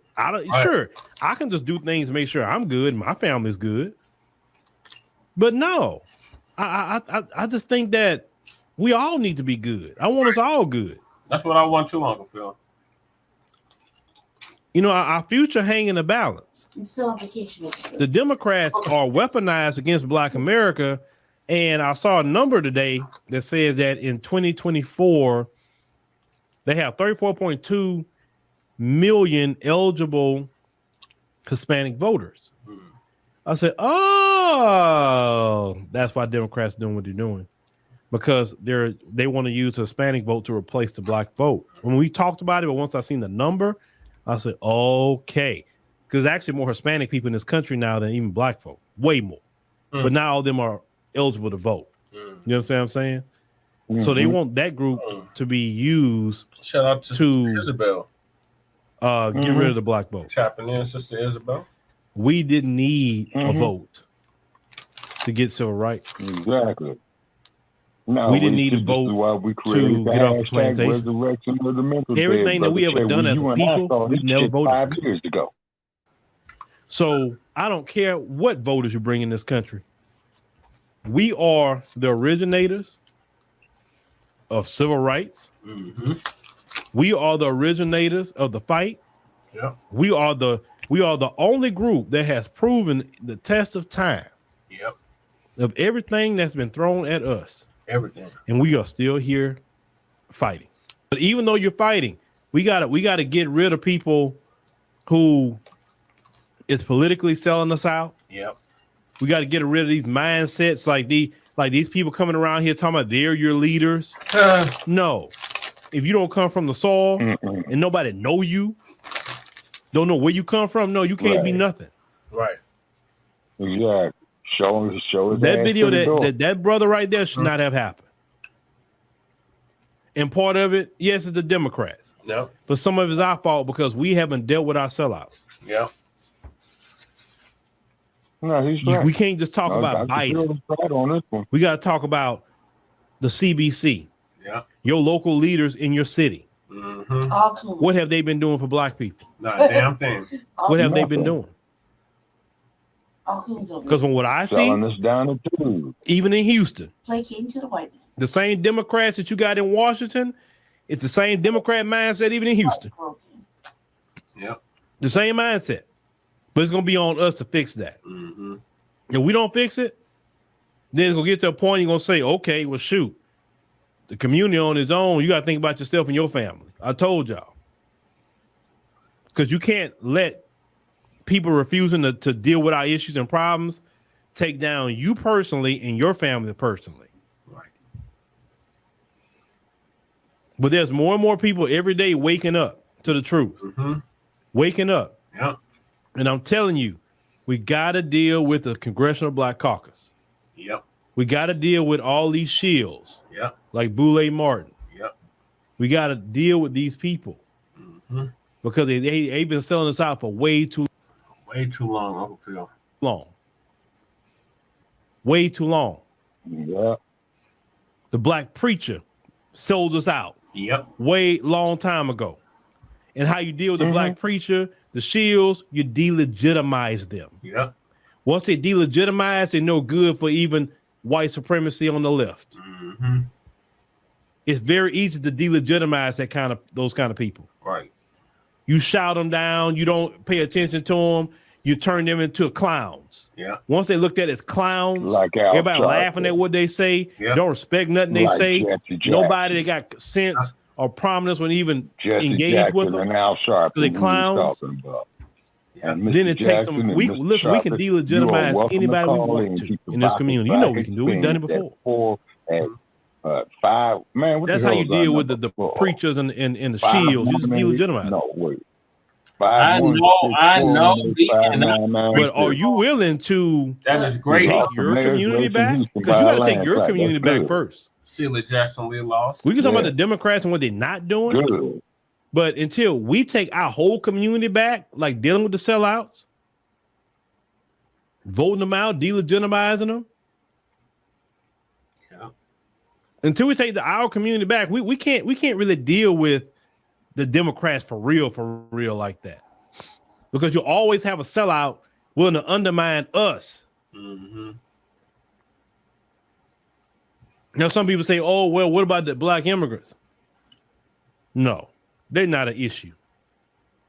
Our biggest issue is actually within our own group. Yep. Sure, do you have a few black immigrants in that bunch? Yeah. But the majority is in our own group. Those that are selling us out. You gotta let them know going into 2024, it's gonna be a new day. We have created we're calling you out, we're calling you out, and we're gonna vote you out and just delegitimize you. That's and Brother Che, if you could put the hashtag resurrection, y'all know who's running for who up there. And y'all who's smart enough, who got the message, step up out there and say, hey, I'm running. And get the people behind you locally. If you know an election is coming up, and definitely 2 years before the election, you need to be out there campaigning hard and getting with the young people. That's about right. That's your best bet. But let's see what's gonna happen with this particular case. But I'm just sick of the selling out, man. I'm sick of it. I don't see how you sit up there and listen to somebody trying to deceive you all the time. Like, I guess, when you know somebody's trying to deceive you, when you hear the BS, it's like, I can't stomach it, right? But unfortunately, you got some people who can't see it. Some people feel people like Boulay Martin is a decent brother. Believe it or not, to me, he's not decent. He's not. In need of resurrection. Because as I say earlier, he's deceiving my people. And that's not cool. Just like these rappers, filthy rappers, putting out all that filth on the airwaves and getting a check out of it. I don't support them either. No. Right. There's a whole lot of things you could be talking about. You ain't got to talk down on black people, harming black people, talking down on black women. You ain't got to do all that. Exactly. To make a record. They could change the Queen Mother told us that. They could change the lyrics on. If we don't clean it up, don't sit up here and complain about these other groups and pass you. Because trust me, they're going to pass you quickly if we don't deal with our issues and problems. Family and fellow soldiers, I'm the professor, and this is the moment of truth. All right, Shabaka, what are your thoughts on what Uncle Phil just said about the Democrats? Everything that Uncle Phil said right there, he is absolutely correct. And that was resurrection of the mental dead of what he described right there to the utmost. It was sharp. It was precisely on point. That is exactly what the fucking problem is. It's because these goddamn sorry black ass politicians sell us down the tubes every fucking time. From Uncle Tom Bradley to this asshole that you got in Chicago right now. And I'm glad Sheila Jackson Lee lost by a landslide. Maybe that sends a message.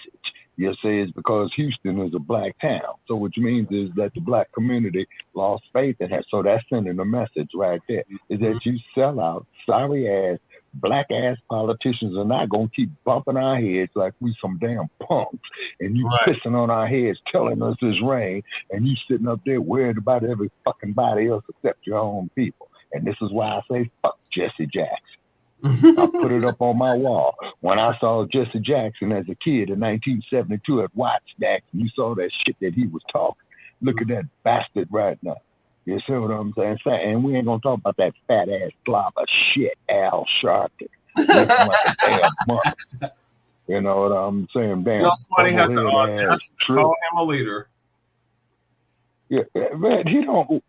What? A leader? Yeah, somebody. Man, that trick don't lead shit. He don't lead nothing. And his Uncle Phil was saying right here, Dr. Phil was saying right here, man. See, the problem is these sorry sellout black ass politicians. Twin is getting everything you're saying, Shabaki.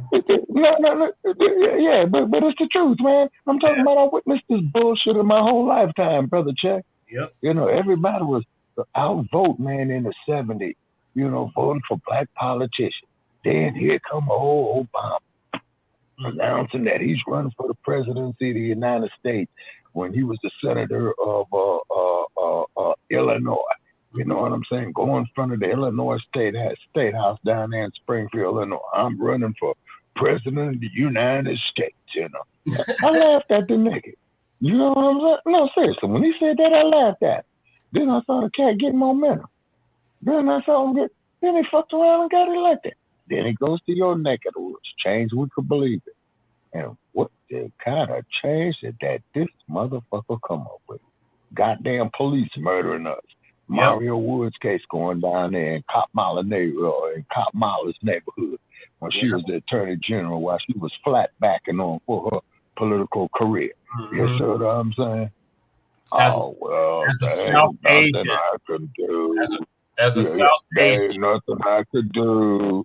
And I'm going here with this alphabetized agenda. You know what I'm saying? Another nigga gets killed. Oh, well, AGBTQHI. Boom, boom, boom, boom, boom. Another police killer. ABCDEFG. Another brother gets killed by the police. Mr. Castile gets murdered. Mr. Castile gets murdered on TV. And Sister Diamond, her hearts go out there too because I saw the live feed that she put out there after Mr. Castile was shot. You know, and she has that. That was, oh man, that was his cousin. Oh man. Okay, just like with the Paul Childs case there in Denver. You see what I'm saying? And then one of my childhood friends. Yeah, and then I remember Diamond Reynolds got out there when she went to the court, man. She came out of the court crying. She says, "Where you black man at?" Say something. I got shit to say. I'm just like, go ahead, Lady Che. What are your thoughts on the subject? About what? About we told you so, you Democrats. Man, I can't believe we're talking about it this far along. Like, we've been talking about this same shit for like 3 years. Nothing's changed. And they lied. They said they was going to do police reform. Exactly. What? I mean, exactly. Let's just say it like this. Look, if you really thought they were going to do police reform, you should slap the shit out of yourself. Because anything you've ever done wrong in your life, and somebody knows about it, you are always going to be that negative. If you are a drug dealer, use a drug dealer for the rest of your motherfucking life. it don't matter what the fuck you do to change it, they're always gonna see you as such and such. So they talk about reform. It's just like a make-believe word, like all these other words that they use. And they put it in word salad and they put it as whereas, and anything that whereas is it's like language just for you to continue to look like shit. You ain't gonna be shit. They think you shit. That's why they don't ask us shit. And then they create these fucking weird ass polls that don't, nobody asked us. Right. Like we see this in our own neighborhood when they shut down shit. Yeah. They talk about we did a survey. We asked the people in the neighborhood. Well, just the homeowners. They only hit the homeowners up. They asked the white people. And the white people. Okay, you see what I'm saying? So it's that's just it though, Lady Chase. See, they take us for granted. See, this is where they take us for granted at. You see what I'm saying? And this is why we have the hashtag out here, resurrection of the mental dead, because see, the majority of black voters and black politicians, and no disrespect to our people, and if it applies to me too, shit, then let your back know, well, hey, it applies to yours too. We're mentally dead people on a collective basis. Not us individually, but on a collective basis. This is why we got the hashtag out there, resurrection of the mental dead. And look at the great legacy of where we come from, black man and woman. All these other motherfuckers out here, as much as they hate us, they still want to fuck our women, and they still want to go out there and try to get a sundae. Yeah. Yeah. And them are some hard, cold truths. You see what I'm saying? And then all you Yaka bosses come out here. Oh, this is progress. This is progress. Hey, brother, check.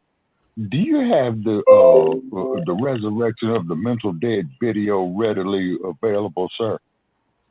Readily available? No. I think that's gonna be the theme of the Okay.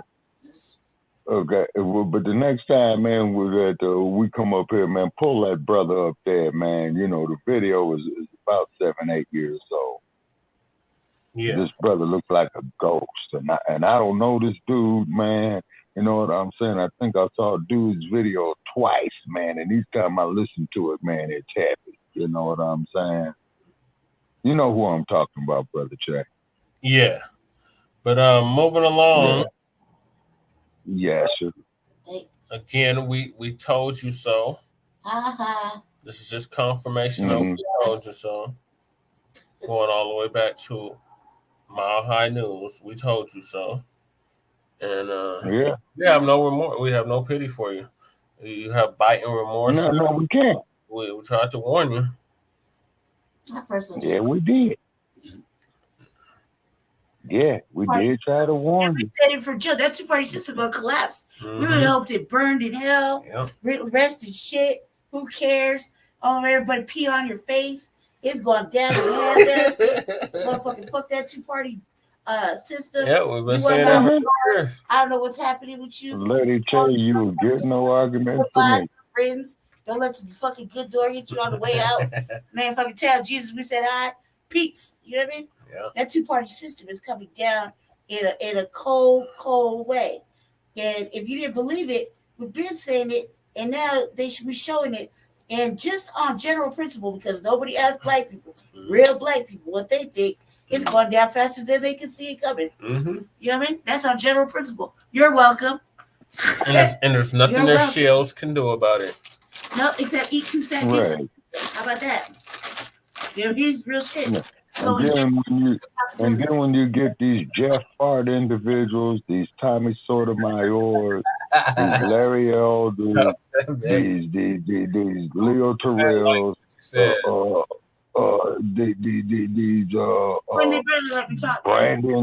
Brandon Johnsons, these Eric Adams. I mean, these are bombs. Okay, these are highly educated bombs. Yeah, these are bombs, okay? And what do I mean by bombs? Is because they are not serving no type of purpose for the black community. But yet, though, you coming up to us, panhandling for our votes every 2 fucking years. So you are panhandling bomb. Is what you do to us, black politicians. Oh my God! You ain't no different. Hold on, Shabaka. Okay, and then just like, and then is. Shabaka, let me and then just like, don't get that much time to talk. Go ahead, Lady Che. Go ahead. That fucking ratchet shit with Trina and that old motherfucking weird ass transgender motherfucking Cabbage Patch Kid. When the pleather dipping it low and shit. Oh my god. That ratchet ass voting song. Oh, no vote and no fucking. Yeah. Yeah. I mean, Roland Martin was the one that introduced us to that shit. And then prior to that, get your soul, get your booty to the polls. Booty to the polls. He threw up that juvenile jam. You know what I mean? Backs that thing up. Oh my yeah. I mean, so with all that countermandering, our souls are like in direct line of fire of that motherfucker's shenanigans. You know what I mean?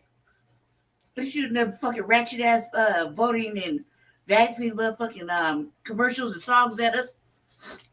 They got the new commercial for the goddamn Novax. Talking about spike. Spike. You're supposed to spike that thing up. I was like, oh hell no. That's what they said. They got oh yeah. I remember that, brother Chuck, when they had juvenile there. Yeah, backs that thing up. Yeah, they was up there. Yeah. And then when the jump had the Surgeon General who was black, he had him up there, man, advocating that. Yeah, and you remember under the dump regime that they had the black Surgeon General? Yes. Yeah, okay. So they even had him, that he was the one who came up with that bullshit about, well, we need to have the rap people make some jingles, to go get the vaccine and all that. Oh, real sucker shit right there. Yeah, because we were questioning it, and we still. No, you're right. That's exactly what that was. That was straight sucker shit. That's not even a question. They got tokenized to push a message of propaganda on us. Remember, they tried to tell us we were spreading misinformation. Hell no. You didn't see us you get vaxxed. yeah, they up there telling us we fake news. You know what I'm saying? That's not no commercial. And you remember what they putting disclosures up. Yeah. You didn't see us in the and you remember when they used to tear down our posts? They put us on strike for that shit. We got 2 strikes behind that shit. Yeah. We were spreading misinformation about C-19, and we were stupid. Yeah, we were stupid. And said that we were spreading fake news. Yeah. We thought we knocked on the door and they kept his hands. Oh, with the ambassadors? Yeah. The ambassadors never came. Oh, that was just a trial run. They'll be back in 2025. Hey, look, I told them that if they knocked on the door with the clipboard, they were going to catch his ass. And the shots in the ass. No, well, because see, they was trying to do that stuff out there in Santa Clara County. They said it was going to do it first in Santa Clara County. And a lot of the people out there in Santa Clara County and in the state says, well, you come knocking on my door with that bullshit, we're going to send you on your way. They say, and it wasn't going to be nothing nice. What the hell? Oh, I think they just started that in New York, Yeah, New York, right? Yeah, that was on the Giuliani's. Or no, that was on the Blasio. Yeah, the Blasio, Mayor de Blasio. Yeah. We're just gonna go round them up at the house. That's what they were saying. Yeah, that they was gonna come out there and then they was gonna have the feds knocking on your door, and that if you don't do this here, is that we're gonna lock you up, man. National security, blah blah blah blah blah. See, but this is what happens, people. When folks get their head out their asses, you see what I'm saying? Like I said, just like what Brother Phil said right there. I said, no, forget. See, that's resurrection of the mental dead right there. Well, no, we don't know what to do. Would you like to get the shot? No. No, thank you. I was like, no, thank you. No, hell no. But you know, this is what I'm rapping, so no. I ain't trying to go on it. No. They don't know what to do to black people. It's against my religion. They don't even ask no it's more. It's against my racial general makeup. My DNA said no. Now look like don't even attempt to ask me. My genetics said hell no.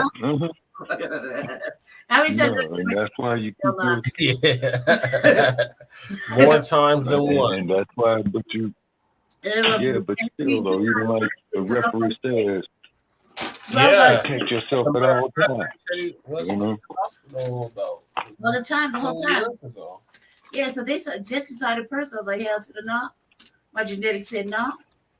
My DNA said fuck no. we remember what Brother Aziz said. Oh, and shout out to Brother Aziz. Get well soon, brother. Brother Aziz. Yeah, we need Brother Aziz, you know.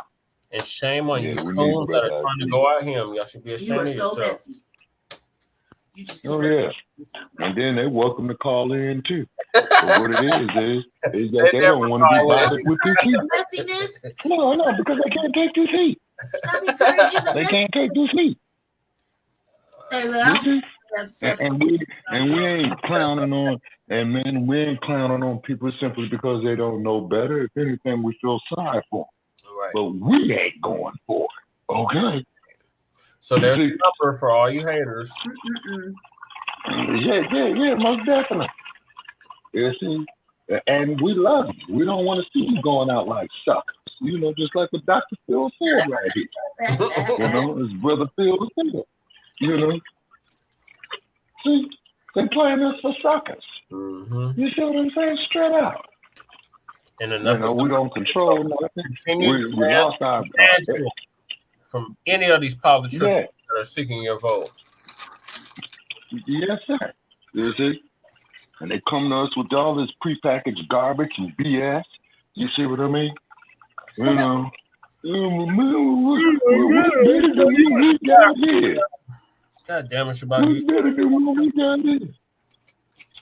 See? Turn off the camera, Shabbat. The boss we sick, you know? Yeah, the yes boss syndrome. Yes, boss. Yeah. See? You know? You want me to tap shoot? They selling us down the tube. Later for that bullshit. And then we went to sit up there. What are you doing? I'm making I'm making Kool-Aid and getting some. Carry on. Yeah. I'm making some. I'm like, I know I hear water. Yeah. Mm-hmm. What a restaurant? It sounded like he was in the bathroom. Jesse. Yeah. We're the most. So the next topic, Lady Che, is Kyle Rittenhouse.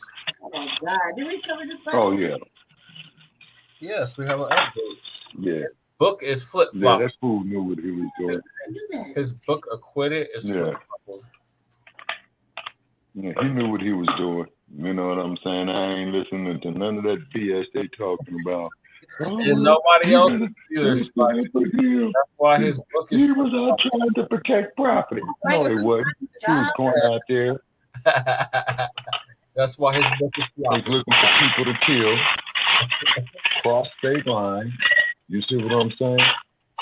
He went across state line with a weapon, underage, knew what he was doing. Just like out here in Las Vegas, that fool who went up there and checked into the Mirage, killing people. Therapy dogs. Or something like that.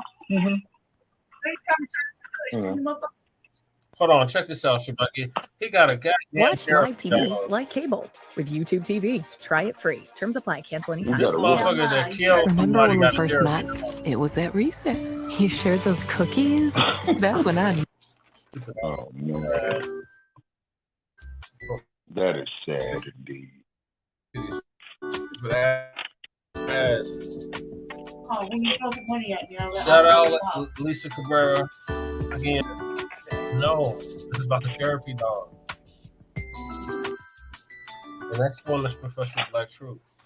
Ladies and gentlemen, Kyle Rittenhouse, he's doing interviews for the new book, Acquitted.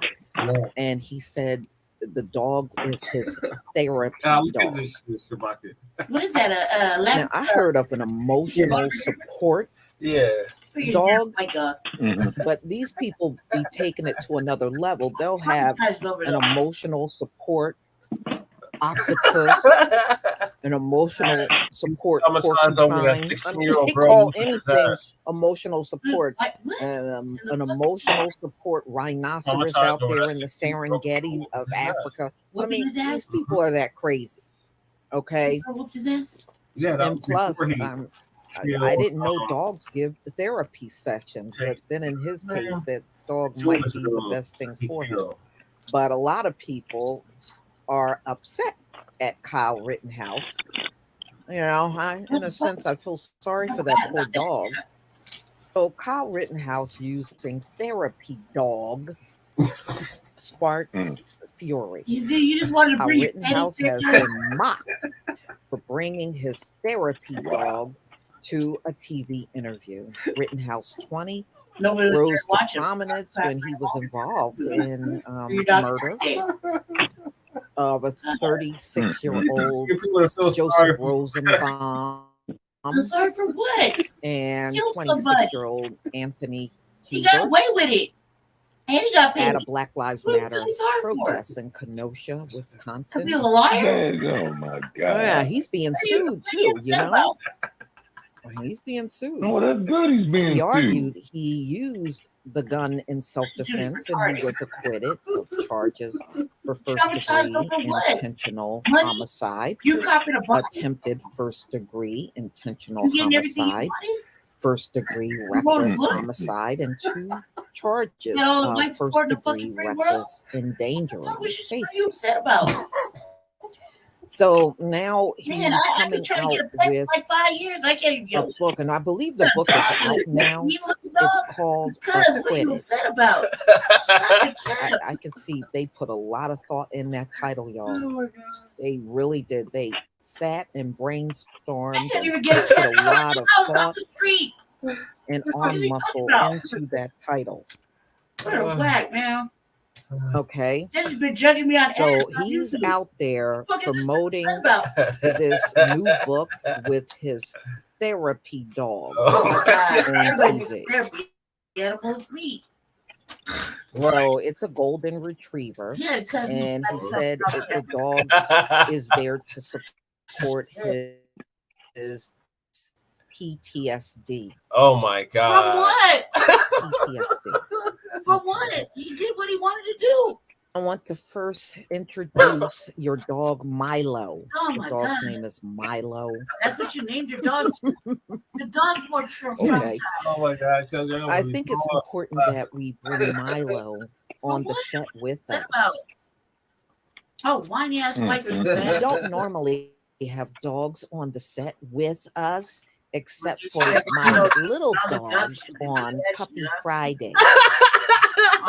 But we have Deacon got Milo pink palm. because you dedicated I the know, book Deacon, to we him, have the so he same dedicated reaction. Acquitted to a dog, okay? What is he upset about? And you not only dedicated the book to him, you have an entire chapter in your book about him. Oh my God. Oh my God, that dog should be ashamed. Y'all, I am not over with excited about a whole chapter in a book about a dog, but okay. Maybe this excites his supporters, you know? They Oh, may be excited. Oh, I can't wait to get to the chapter about Milo. The dog.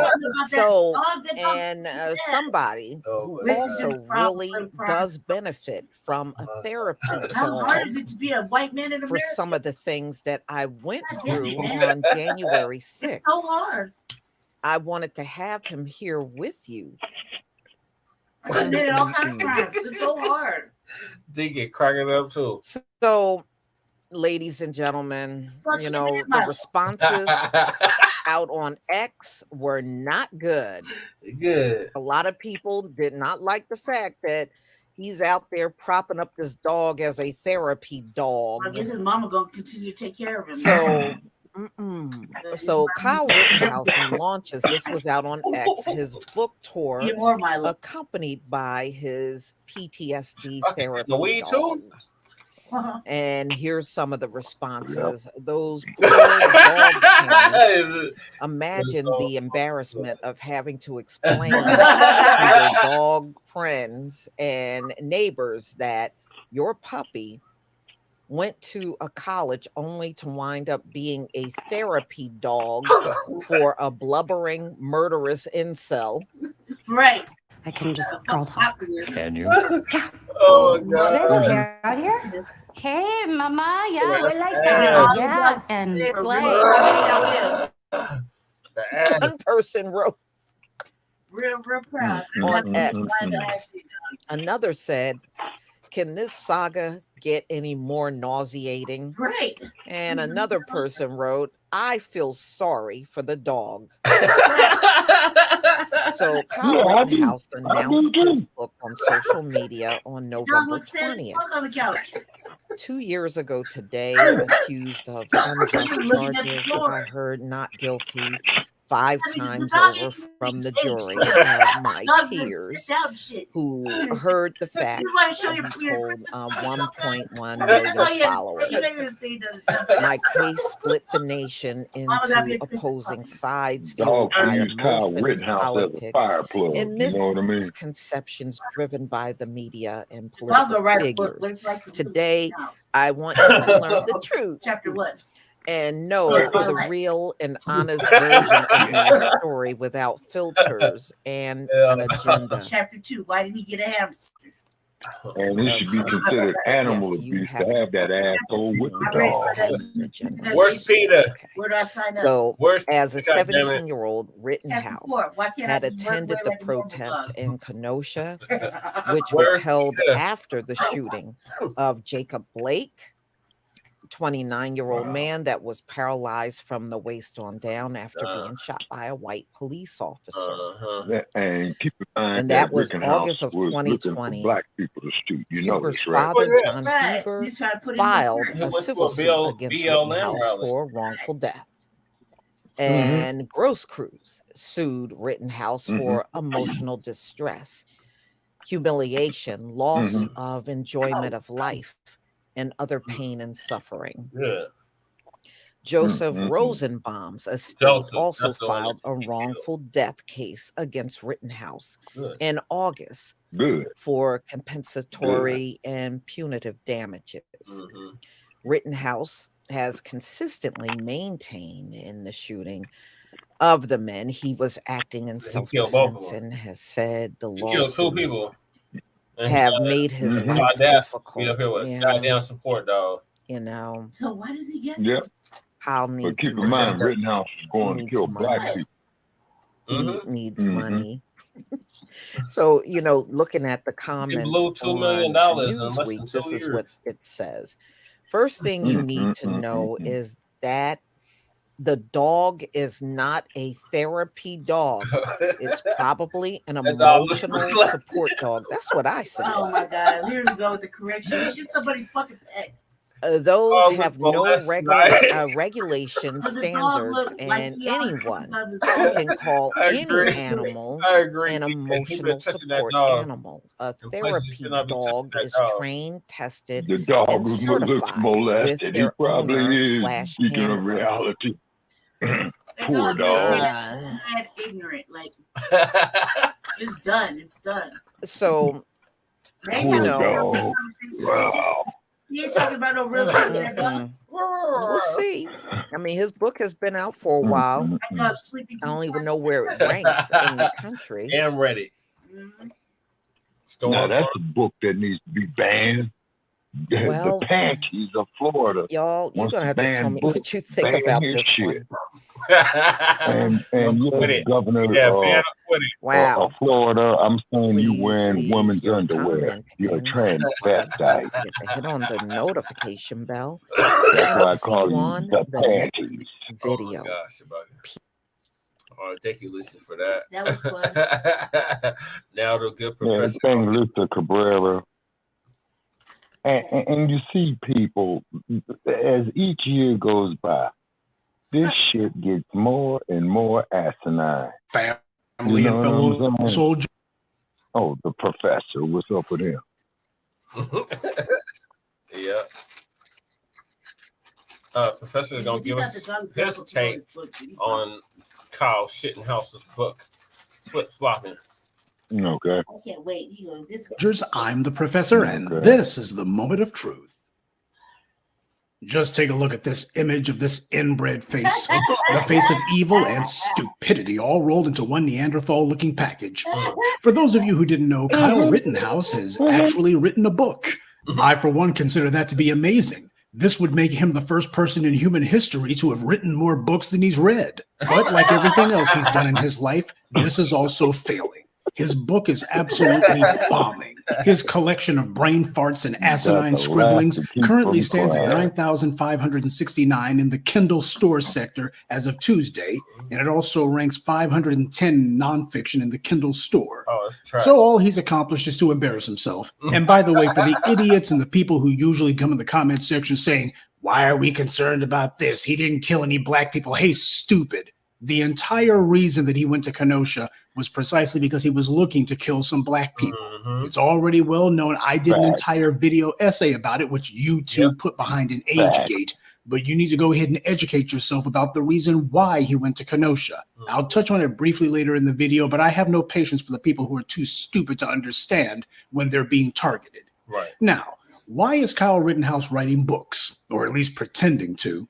Well, it's not because he thinks anyone's interested in his life. He did it because he needs money. He and his lawyers were all but having double knockouts when it came to fighting over the legal defense money that he got during his campaign trial. And because there's no honor among sleaze, today he has nothing. Rittenhouse is broke. That's according to one of his lawyers. He has no money today. They claim that he's working somewhere, but if he's working, then he shouldn't be broke, should he? Well, I don't know what hole-in-the-wall diner he's working at, or perhaps if he's working cleaning the toilets in some sex dungeon somewhere. But he better put in some overtime because his book isn't going to be the moneymaker that he needs it to be.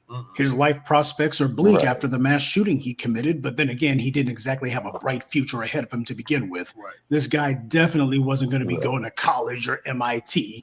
This moron couldn't pass a taste test. There's no way in hell that he was going to be valedictorian anywhere. And if the story of a killer motivated by anti-black hatred who becomes a flash-in-the-pan hero to the white right only to immediately be abandoned by them the instant his usefulness was expended sounds familiar, it should. Rittenhouse wanted to be like his idol, George Zimmerman. And that's exactly how he's wound up. George Zimmerman is not only a murderer, but this animal is also broke too. He had to admit in court that he is millions of dollars in debt with no way to pay it. Well, that explains why that creep was suing everybody under the sun, filing one fraudulent lawsuit after the other. He sued NBC in 2014, falsely claiming defamation of character. That was clearly a lie. He would actually have had to have some character before anyone could defame it. Then in 2019, the bastard actually had the nerve to sue the parents of the child he killed. He was trying to do anything he could to delight the racists because he figured that would get some donations to come in, but it didn't. All he managed to do was to drag out his nuisance suit for 3 years before it was predictably thrown out. He also sued Senator Elizabeth Warren and Pete Buttigieg because his feelings were hurt by their Twitter tweets. That lawsuit was also thrown out. So the racist runt has been taking L after L after L. His life, if it can be called that, will be defined by having murdered a child. And he sees how much that's worth, even to the people who pretended to like him for it. He thought that the racists like Sean Hannity and the degenerates at Fox News who were giving him a pat on the back meant that they liked him, that he was their hero, when all he was merely a tool, a way for them to get some cheap laughs and some vile amusement before they move on to some other scumbag. They saw him as a useful idiot who they could prop up as a race killer who they would help to get away with it. But while he escaped prison, his life has now become a living hell that he can't escape. These morons all operate out of the same playbook.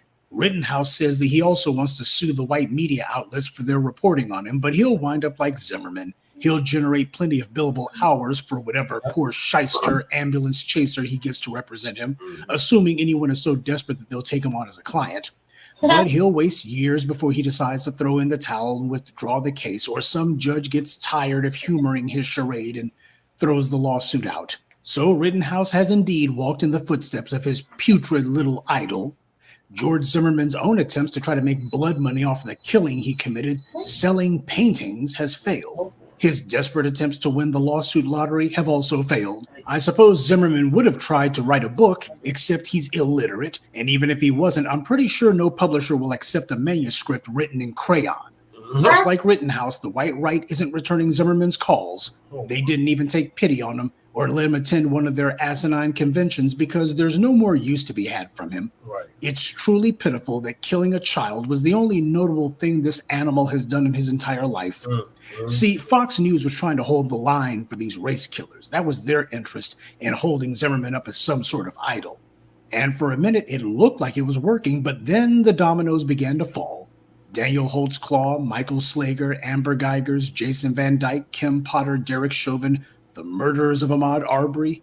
Sean Hannity very quickly abandoned his little talking points that he had been using.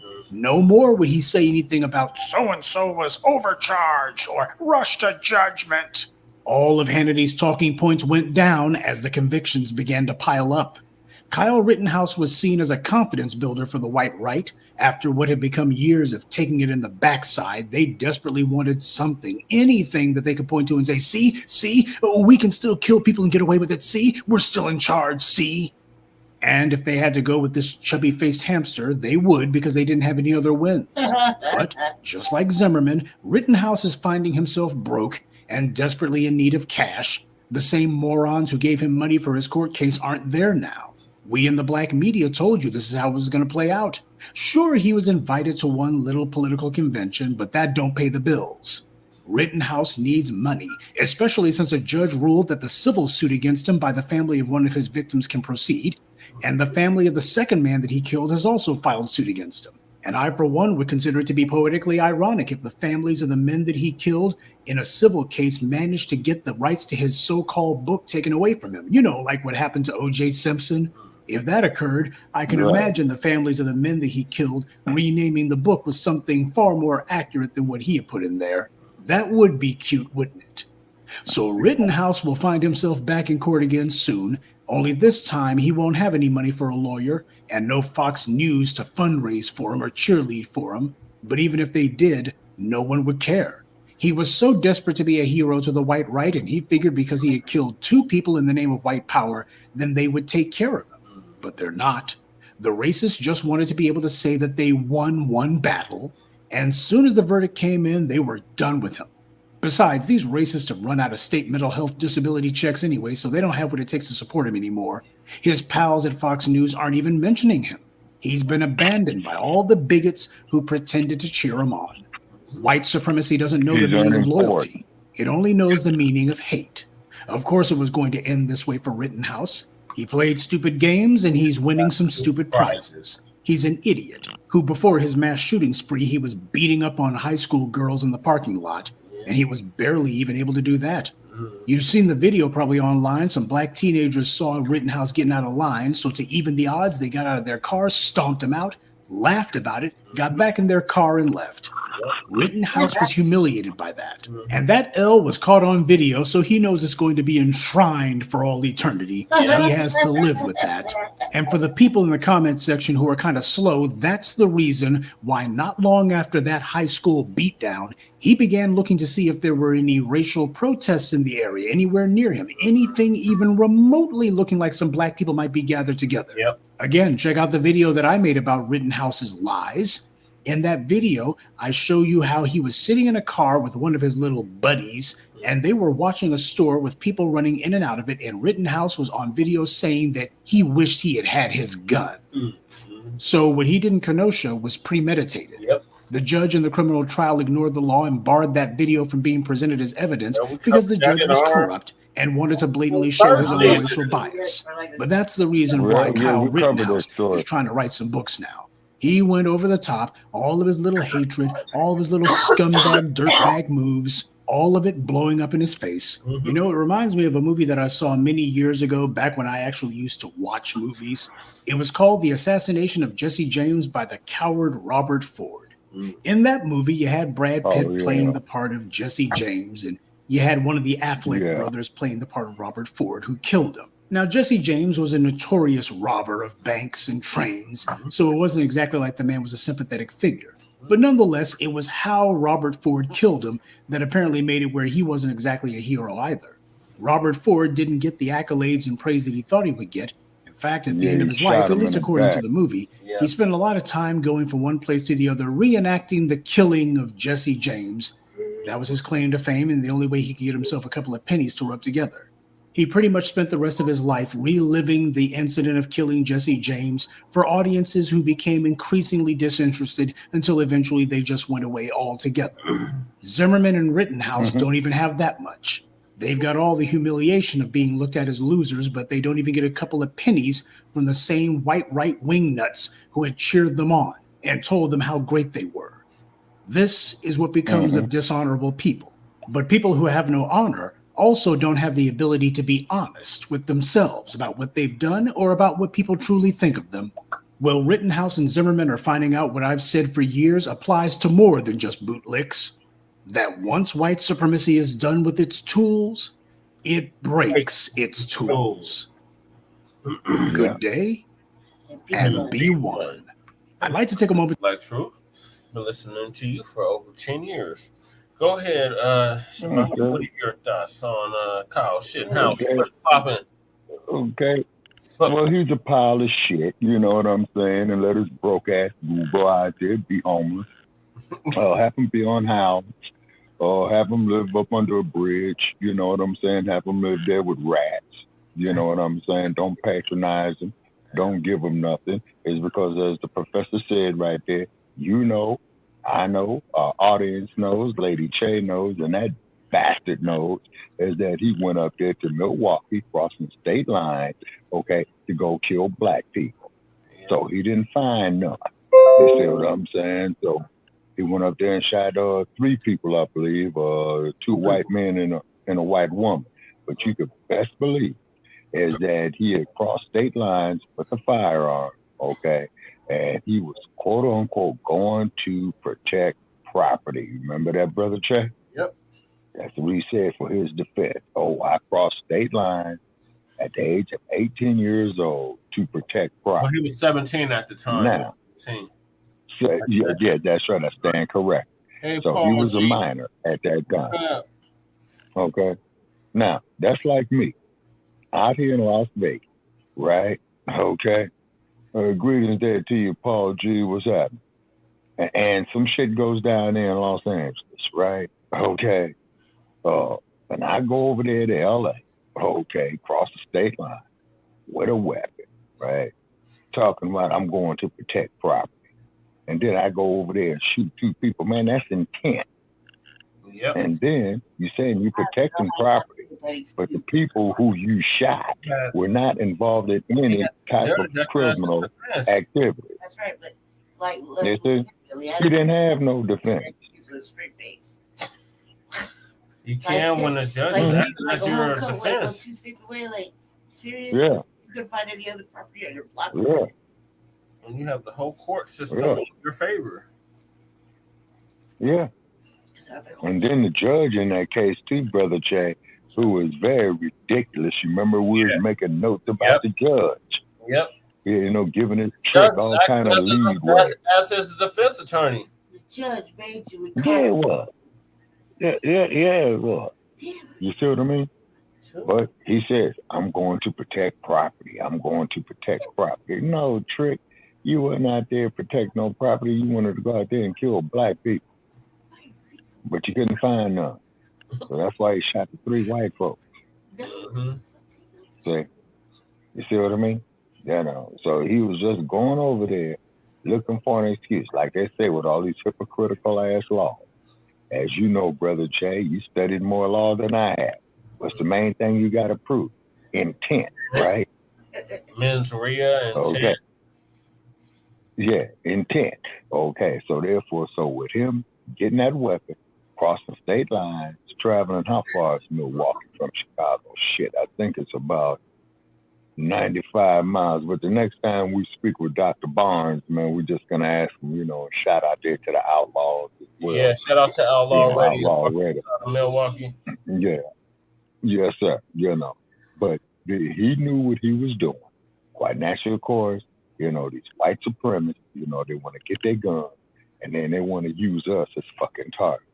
So this is why At Shabaka's Black Experience Enhanced and Frontline Black News, we reach out to the Black community. Black men and women, quit killing each other. We all we got. We do have issues amongst ourselves. Okay, we got to get some type of cohesiveness to resolve these issues and turn into productive people for ourselves, because we all we got. Yeah, and the quicker We we all realize we that, got. You want to go? turn off we'll be as a Yes, people. sir. Lady Che, what are your thoughts Yeah, on yes, sir. Oh yeah, that's my thoughts on shit in the house. Yeah. on shit in the house? You bum, you gotta stay a bum. And one day, eventually, somehow, he's gonna be in jail. Right? Yeah. You know what I mean? Then, even if they do sue him, they're gonna be getting shit out of him. I mean, unless the court just give him money, he'll be getting shit out of him because he ain't got shit. He never got shit. And if he learned anything, he's just putting in his mama's name. So they were smart. They would just take the parents' assets and everybody else before him. That way he don't try to get slick or anything. You know what I mean? Because, he could have just spent it all, probably put some shit somewhere else. So, I would just attack the assets somewhere else through family and shit. You know what I mean? Wherever, whatever. It don't even matter. Probably got put in a trust or something. Yeah. I mean, fuck you. Take the dog too. Fuck you. Mm-hmm. Take everything. The dog, the book, his assets, his parents' house, parents' car, parents' stuff. Just take everything, including the dog. Fucking Milo needs to be liberated. Like, I'm advocating for Milo to get ready to take a walk down the street by himself and get lost on the highway somewhere. Find up at some other white person's house. You know what I mean? Mm-hmm. Real shit. Milo. Mm-hmm. Milo. It's like, that's a traumatizing name in itself. What's your dog's name, Milo? Come on, man. We're in 2024. Surely it's got to be a better name for a dog. Hilarious. Yeah. Oh, we lost Shabaka. Damn. God damn it. This phone must have died. It's almost 1 o'clock in the morning. Okay, so moving right along. Hopefully Shabaka comes back.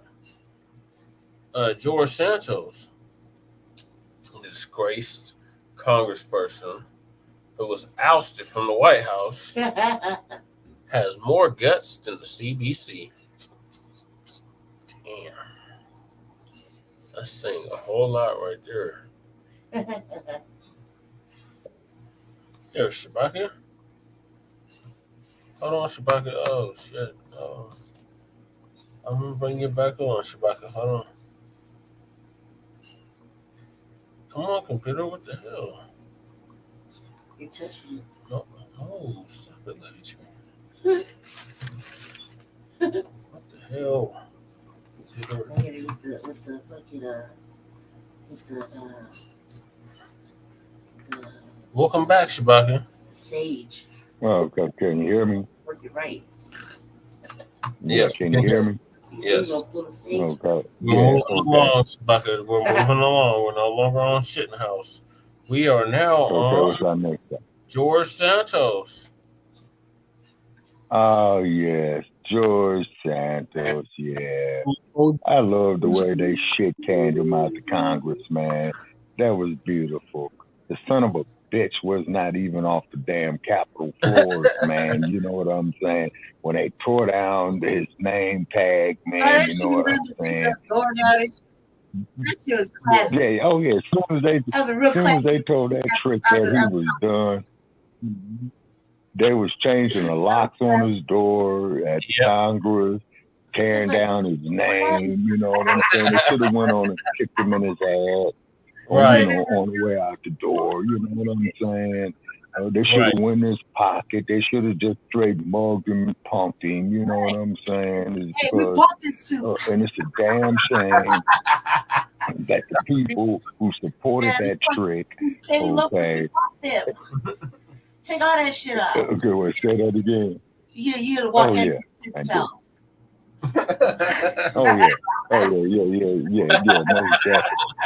Yeah, most definitely. And so and then what they need to do is haul his ass in the court, sue him for every damn thing they paid him and every allowance they gave him as a congressman, salary, It's gas was limousine, all the whores in Washington that serviced them, charge them for that. Campaign donations.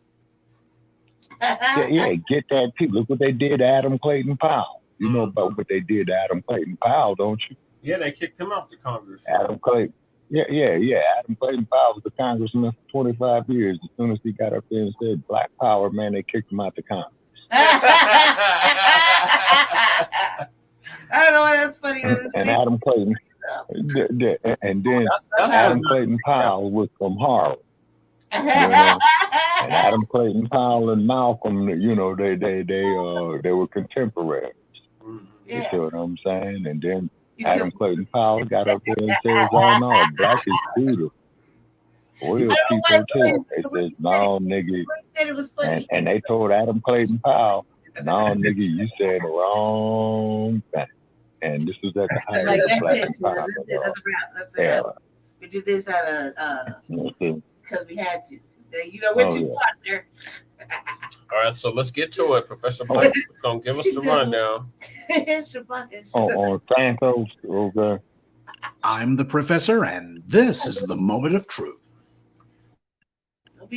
George Santos, a.k.a. Anthony DeVolder, a.k.a. Anthony Zabrowski, a.k.a. the most hated man in Congress. George Santos was the man of 1,000 names and not a single shred of honesty. But at least now he can take the name the most hated man in Congress off of his resume because he's now the most hated man out of Congress. Expelled a few days ago under a humiliating cloud of scandal. What needs to be remembered, though, is that he was expelled for things that he allegedly did before he got to Congress. Typically, the way that it works is that people who are expelled from Congress, it's for things that they did while they were a member. So the expulsion of George Santos was a great departure from what they normally do. And it was his own Republican colleagues who led the charge to throw him out. But while he may be gone, he is determined not to be forgotten because now George Santos has vowed revenge. And he's going to tell all the malfeasance and accusations that he learned about during his time in Congress. And he's going to be aiming his guns at the people who threw him out of office. After all, if he had to go because of things he did before he was in Congress, then they should have to go for the things that they've done while in office. Now, what I find interesting is that this pathological liar is retaliating by telling the truth. Not about himself, of course, he would never do that, but about his former Republican colleagues who led the charge to throw him out. He's been on Twitter tweeting up a storm saying that Congress members who spoke against him, like fellow New York Congressman Mike Lawler, has questionable campaign finance violations. He also made accusations against another of his accusers, New York Congresswoman Nicole Malliotakis, saying that she made questionable stock trades. He nicknamed her Mallio Stock Tips. He also hinted that perhaps she's LGBT like he is. He said that the difference between himself and her is that he doesn't live in denial about being gay. Now, what really makes Santos's veiled accusation interesting is that Malliotakis is married to a man. Now, the fact that he would say something like that is probably because of one of two reasons. One, this woman has taken some stances regarding the LGBT community that rankled his nerves, and he decided to do this as a way to kind of do something spiteful against her. Or perhaps he knows something about her that other people in Congress just haven't been talking about. Either way, that tweet about Malliotakis has already gotten almost 4 million views on Twitter, so people are seeing that. He accused another New York representative, Congressman Lalata, of not showing up for his taxpayer-funded job while he was going to school, and he inferred that this could constitute malfeasance. He posted a message accusing Congressman Brandon Williams of going on drunken tirades, and that his chambers reeked of alcohol. Santos also said Williams mistreated his staff and even went so far as to physically assault one of them and threatened to end another staffer. He also threatened to refer everyone, except for Williams, interestingly enough, to the ethics committee. So the people who apparently have some hanky-panky with their stock tips and what have you, Santos says, I'm going to refer you guys to the ethics committee. But the guy who he accused of physically assaulting someone, well, he ain't got much to say about that. He'll just let the powers that be decide what to do about that. Nice to see that Santos's questionable moral compass is still pointing due southeast. So this is what George Santos is doing now that he's been booted out of Congress. He's attempting to do to his accusers what they did to him. Now, I, for one, actually consider it to be a good thing that at least somebody is saying something about the fact that members of Congress have the inside track, especially when it comes to legislation that's coming down the pike. Because legislation from Congress happens to be one of the main drivers of what happens on Wall Street. People are trying to figure out what's Congress going to do about this or that so that they can position themselves accordingly. And when you're the people who actually make the laws, you know before everyone else does. It's no secret that members of Congress come to D.C. poor and leave filthy rich. That's what happens when you have insider information. Personally, I think the members of Congress shouldn't be allowed to play the stock market at all. It's simply too dangerous. They have too much information. So regardless of his clearly selfish motives, George Santos is actually forwarding a conversation that is long overdue and necessary. Now, of course, there's something to be said about how Santos is the epitome of the immature, self-centered, millennial online beefing culture. That's what he's also dipping his toes into the waters of. And that is true. And it certainly doesn't help that this man is known mostly for the fact that he's a pathological liar. But the reason that I thought him worthy of being mentioned to you in this morning's briefing is because he's actually airing the dirty laundry. It's his audacity that I actually think is worthy of merit. Now that he's out of Congress, he has no incentive to protect any of them, and he's not. Now, once you get past the jokes about Santos and the ridiculous nature of his one-term wonder, I think his would-be scorched earth policy is actually a good thing. And yeah, he knew all this information. He knew it from the day that he got into Congress, and he's only talking about it now because they subjected him to the supreme humiliation of being expelled from Congress. But his motives aside, I'm looking at whether or not what he's doing is worthwhile, and I think it is. They've already scheduled a date for the voters in his district to elect his replacement. It's going to be in February. Keep in mind, being expelled from Congress doesn't mean that he's barred for life. He can run for Congress again. That is, assuming he can find someone dumb enough to give him money, because that was one of the main reasons that he got booted out. And it also assumes that whoever is elected to replace him actually loses to him. That's a lot of ifs, especially in the political arena. That district is purple to begin with in a Democratic state, so it's just as likely that the Democrats might regain that seat.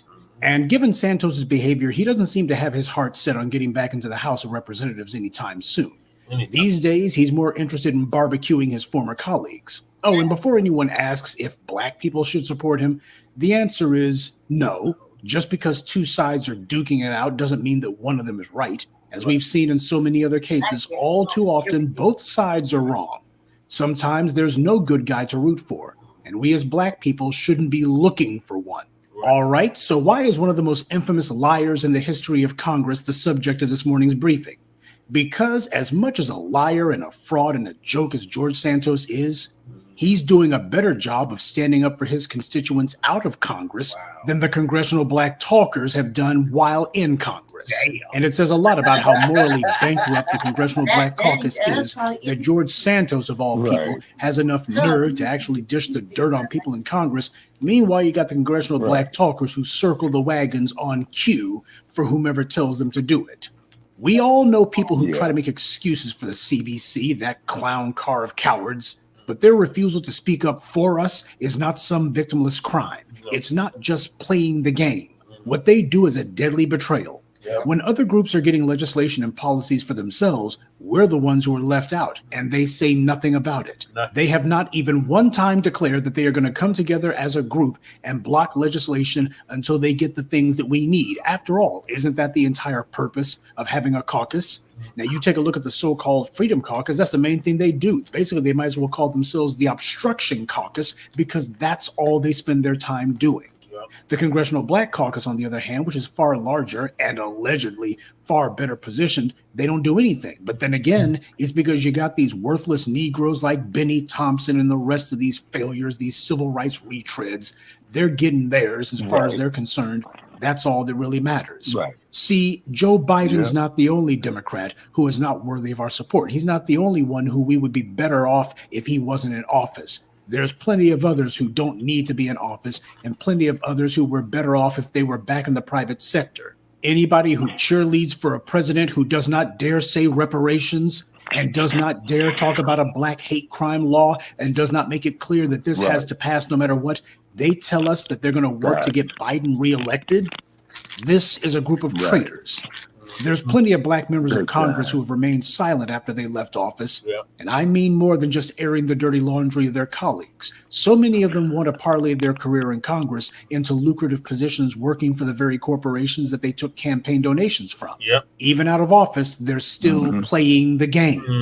And that's the point of this morning's briefing. It says a lot when a worm like George Santos has more nerve and more guts than any of the spineless, worthless jellyfish in the congressional black talkers. And while we're on the subject of government workers who have no guts, this also goes for the black police officers.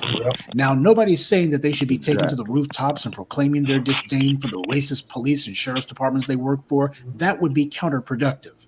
My problem is they're all loyal members of the Blue Wall. They do not tell us anything, and they decide to play the game themselves. A lot of the dirt that goes on in these police departments, a lot of these black officers are complicit with it. Many of them are perpetrators of it, like the murder of Tyree Nichols. When Michael Slager murdered Walter Scott, shooting him in the back multiple times, the first person on the scene was a black police officer.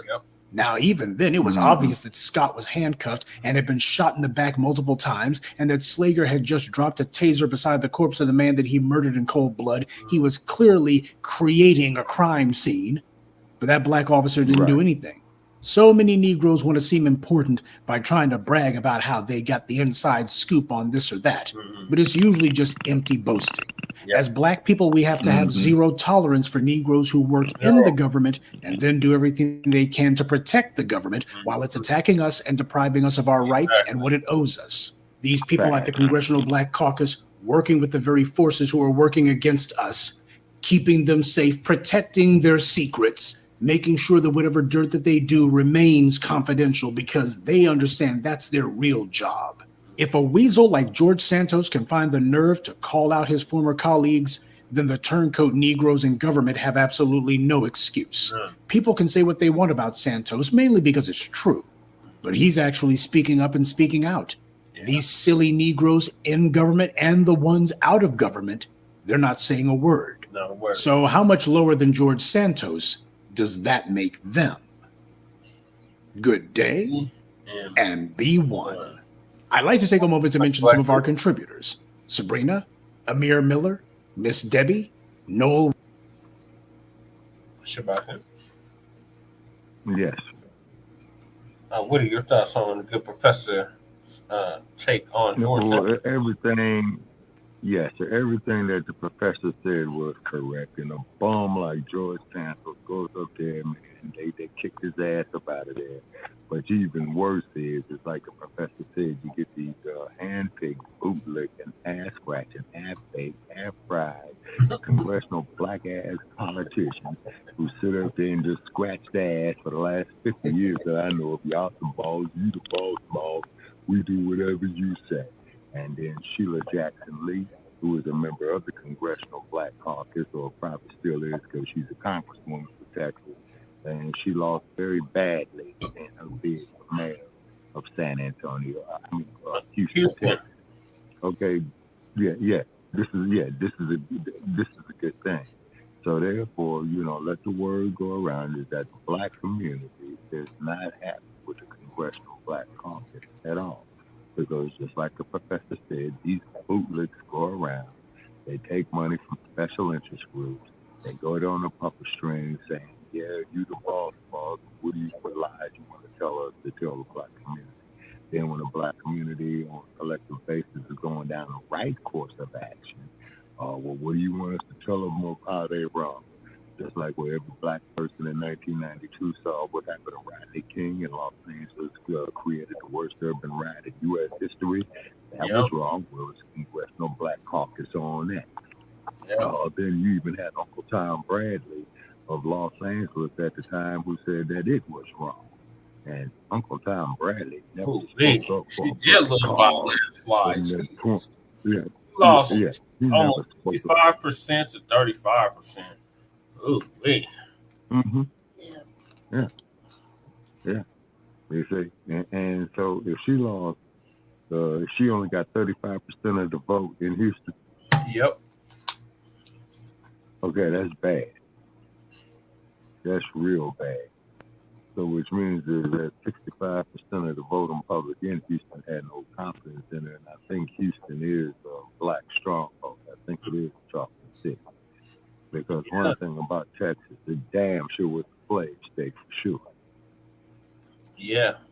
That's damn sure. It's like 40, Texas, yeah, a whole lot 40 or 50% black. Yeah, okay. So which means is, and that's sent a clear message to her from the black community down that, hey, we ain't happy with these black ass politicians. You say, now, Brandon Johnson, they need to start recall proceedings on this punk ass. Oh, they suing his ass Eric right Adams. Okay, good. Eric Adams, you know, he now. needs to go Eric see a Adams got Me Too going on. Yeah, he needs to go see a psychiatrist from Beverly Hills, man. You know what I'm saying? He needs to go lay down on the couch because he got caught up with that Me Too shit. You know, he talked all that shit. The black captain on the NYPD. And I think Eric Adams, I think they need to pull his pension. You know, I think they need to pull his pension. Officer Adams. What I'm saying. Yeah, and then on top of it, him and that Brandon clown, you know, Brandon Johnson of Chicago. Okay, but you're gonna go give all these fucking migrants, you know, free city services, opening up city facilities, and letting them sleep on the floor of the police department, putting up tents by municipal bills for these fucking migrants. Talking about giving them money, but you don't do shit for your black constituents. Yep, that should be an active treason. Just like just like what Uncle Phil said. You know what I'm saying? And I agree with Uncle Phil on that. We gotta take care of them coons. You know, we gotta hold it. That's why there's a no more. We gotta get rid of these coons first. You niggas, and you got to go. Exactly. Go ahead, and all that there. Lady Che, Brother Che, all that there proved your point. Yeah, go ahead, Lady Che. I agree with whatever Trump said. What's on what you said? That's feedback again. What about now? Yes. No, we're not on Eric Adams. We are on. What are we on? Oh, Santos. No, I mean, they were done with this. Yeah. Yeah. Did you have anything? Yeah, take all his money. No, nothing. Every time they pay that trick, they need to sue him. Throughout the show, he's petty. He's gonna be petty. He's messy. Okay. All right. Well. Messy shit. Oh, okay. But he deserves it. I guess he's gonna be petty. That's good. Love that. Is it too? All right. So sticking in Texas, we got the young man Darryl George suspended again over his locks. Okay. So what happens is that he needs to sue the school district, the state, the county of what he is in for racial discrimination. Well, we covered this when it first came out, Shabaka, and the mama is a coon. Mm-hmm. The mama is a raccoon. Oh, Lord. Okay, what's mama saying? The mama was like, well, yeah, my kid go to this school, and he gonna keep going to this school. And come back and watch college. He gonna keep wearing his hair like he's wearing it. Yeah. Well, all season long. Okay, because they want him to change his hairstyle, right? Yeah.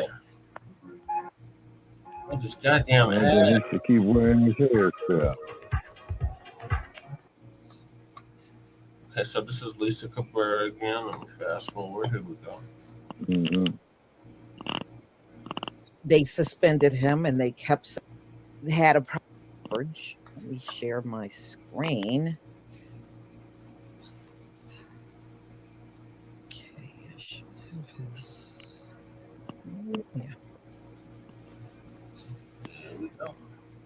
Okay. I did this story probably a few months ago when it first broke.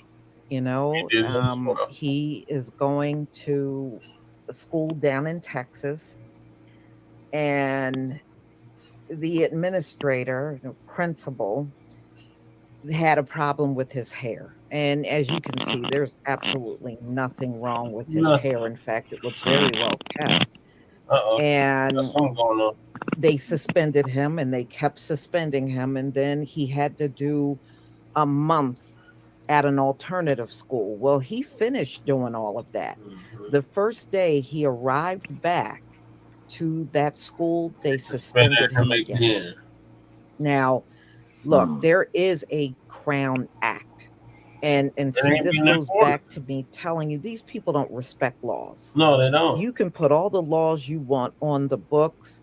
If they want to get at one of us, they'll disregard every law just to get to one of us. Right. And we've seen this time and time again, and it's happening in this case as well. You know, they're totally disregarding the Crown Act and still going full steam ahead after. Remember, we warned y'all about that Crown Act. He shouldn't even be bothered with this at this point, but they won't leave him alone. You know, as a parent, I can tell you, I don't know if I would continue to keep my son in that school.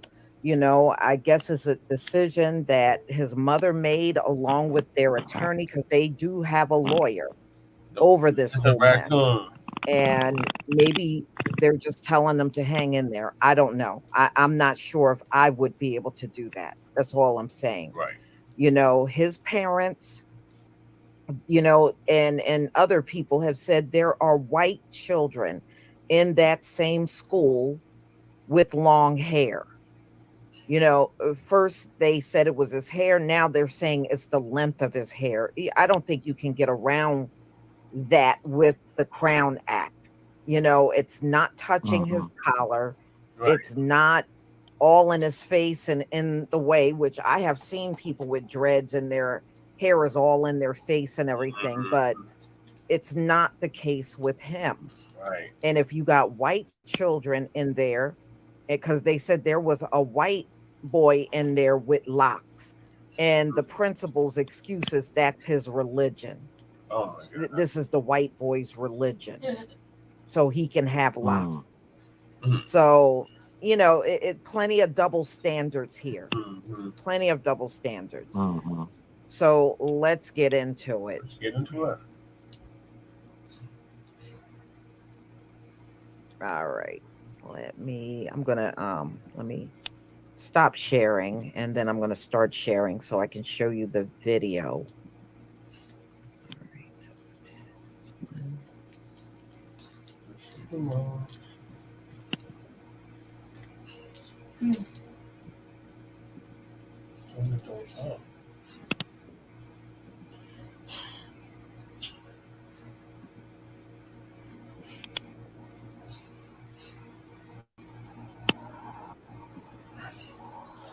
I know, Quinn. Fire. I should say. The notice states that the 18-year-old new at 3, a Barbers Hill High School student is suspended from school again for the length of his locks. Darryl George has spent the last 30 days in alternative school. He refuses to cut his hair that the school says violates its dress code. Today, he showed up for class at the high school. Administrators suspended him again, I should say. The notice states that the 18-year-old will be suspended for another 13 days. Back in September, George and his family filed a federal civil rights lawsuit against Texas Governor Greg Abbott, the state's attorney general, and school officials for allegedly failing to enforce the state's Crown Act law. Texas State Representative Ron Reynolds is the bill's co-author. It makes it illegal to discriminate against people for having ethnic hairstyles like locks. Reynolds says he's working on new wording to ensure expanded protection to include the length of a person's hair. You've earned this, so hold it up high. You're not just a storekeeper, you're a lineman, tour guide, sometimes therapist. A one-person operation that's the heart of a neighborhood. This morning, we are learning more about the suspect who is accused of killing. Not even matter. All right, that should not even, the length of his hair should be irrelevant. Right. And the reason why I'm saying that is because his hair is up. Right. It's not down. So I just think that they are nitpicking and just looking for a problem at this point. I could see if he was wearing his hair down and you had a problem with the length of his hair. His hair is up. It's not even touching his collar. Right. How can it be that big of a problem with his hair? You know, they really hate seeing us with natural hair. They really, truly hate our natural hair. Yep. y'all, and it should not be this way at all. Monica Gregory, thank you so much for the Cash App. And, it shouldn't be this way.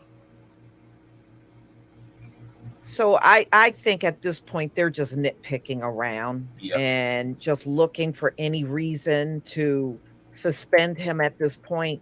And how is it that no one from the state is coming in on the school because they're in violation of the Crown Act? Right. All right. So it's Barbers High School sends Black student back in school suspension over his lock hairstyle. Ridiculous. So a Texas high school sent a Black student back into suspension Tuesday, just this past Tuesday, for refusing to change his hairstyle, renewing a month-long standoff over a dress code policy the teen's family called discriminatory. Yes, it is discriminatory because the only one getting punished over their hair are Black students. Yep. Nobody else is getting punished. Nope. So anyway, the student Darryl George was suspended for 13 days because of his hair. They said it was out of compliance, and when let down, according to the disciplinary notice issued, Barbers High School. Twin City. All right, so this is in high school. I think it's Bellevue, Texas. It was the first day back at the school after suspending him a month at an off-site disciplinary school. He shouldn't have been there. That's for those unruly kids always getting into fights and always causing problems. He wasn't doing that. He didn't belong at an alternative school at all. So anyway, George, 18, already spent more than 80% of his junior year outside of his regular classroom. He was first pulled from the classroom at a Houston area school in August after school officials said his braided locks fell below his eyebrows and earlobes and violated the district dress code. No, it doesn't. When you look at him in this picture, you don't see nothing falling below his eyebrows. And even that first picture I saw of him in August, his hair very much looked like it does now. So they said it violated the district's dress code. Bullshit. His family argues the punishment violates the Crown Act. It does. Which became law in Texas in September. In fact, it was the following day after he was disciplined, the Crown Act went into effect and intended to prohibit race-based hair discrimination, which he is definitely facing. Yep. The school says the Crown Act does not address length, and it doesn't have to. This is his natural hair, regardless to whether it's long or short. You can't use any kind of hair discrimination. So we are just trying to take it day by day. That's all we can do. His mother, Darryl George, told the Associated Press, "We do not see the light at the end of the tunnel, but we're not giving up." The dress code policy at Barbers Hill Independent School District attracted headlines in 2020 when back then it was another Black student that was forbidden to return to school or attend their graduation over their locks. So they got a history of doing this to Black students. Yep. All right, they got a history. So Greg Poole, who has been the district superintendent since 2006, said the policy is legal and teaches students to conform as a sacrifice benefiting everyone. No, and only one it benefits are the white administrators that want him to change his hair. No, it don't benefit nothing. No.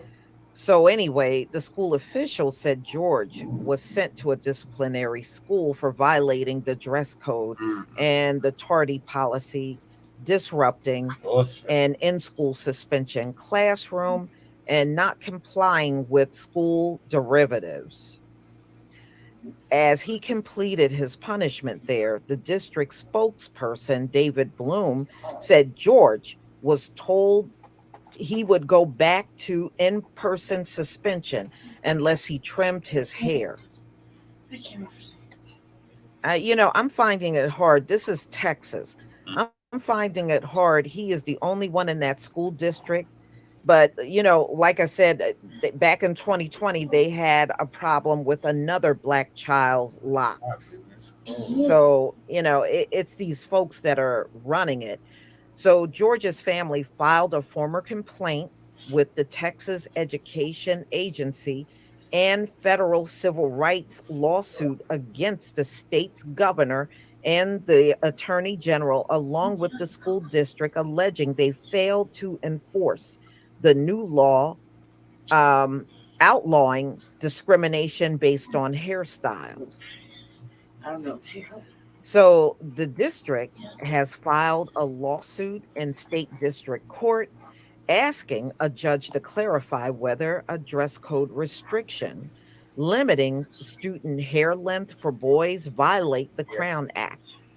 State Rep Ron Rentals, a Democrat and chair of the Texas Legislative Black Caucus, said he planned to file an amendment to the law during the next session to specifically address length to stop their pretextual argument to not comply with the Crown Act. So he said he's going to add it in there, and now they won't have an excuse to go against the Crown Act. But to me, the Crown Act should stand for itself. Right. What he got on his head is natural hair. That is a natural hairstyle. Right. And to me, that's already covered in the Crown Act. Right. The length is something they're throwing in there. Yep.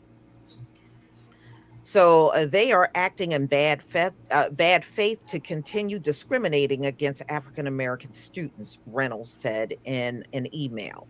George said he feel like he's being singled out because there are other boys in the school with longer hairstyle than his. That's exactly what I'm saying. I find it hard to believe he's the only one in the school district that got long hair.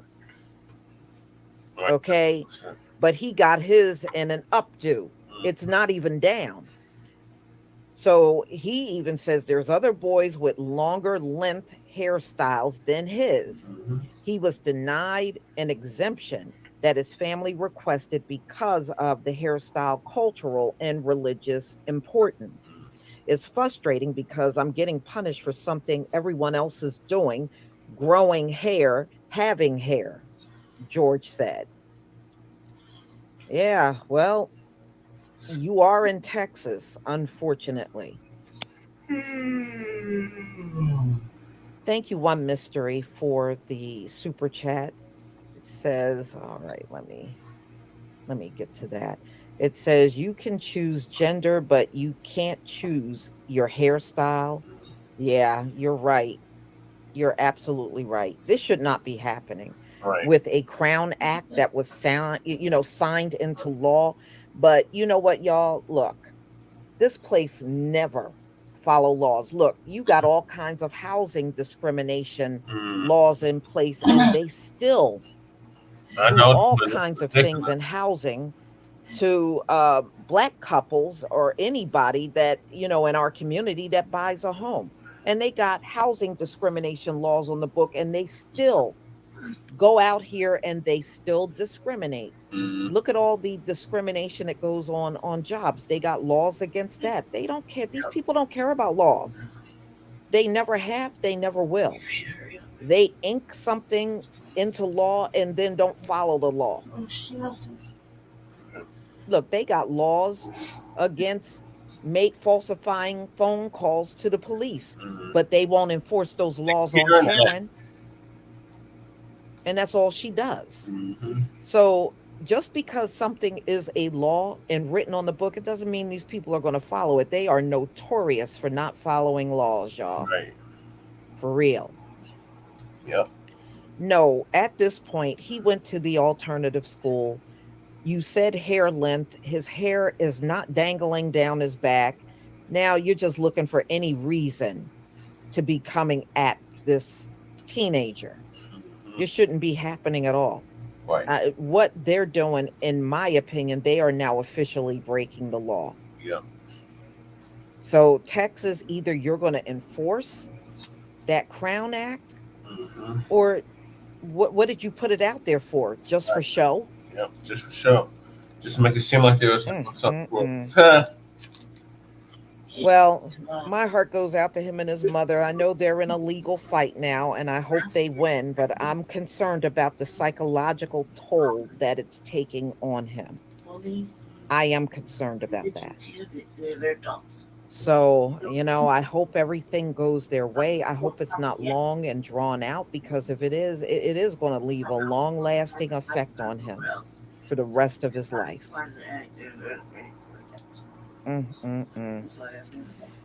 Y'all, thank you for being here. And again, I apologize for having to do this a little earlier than I had planned.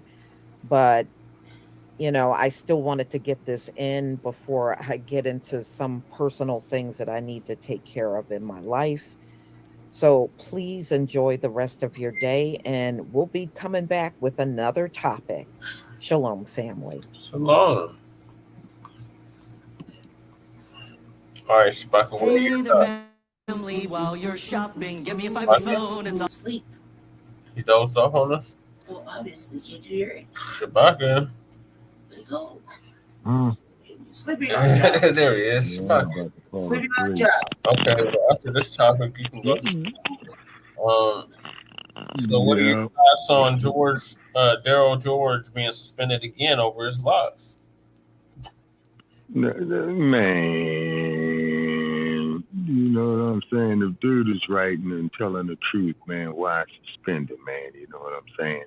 If he's, stating facts. But at the same token, if he's one of these dumpster supporters or one of the panties fellow transvestites, then pass over.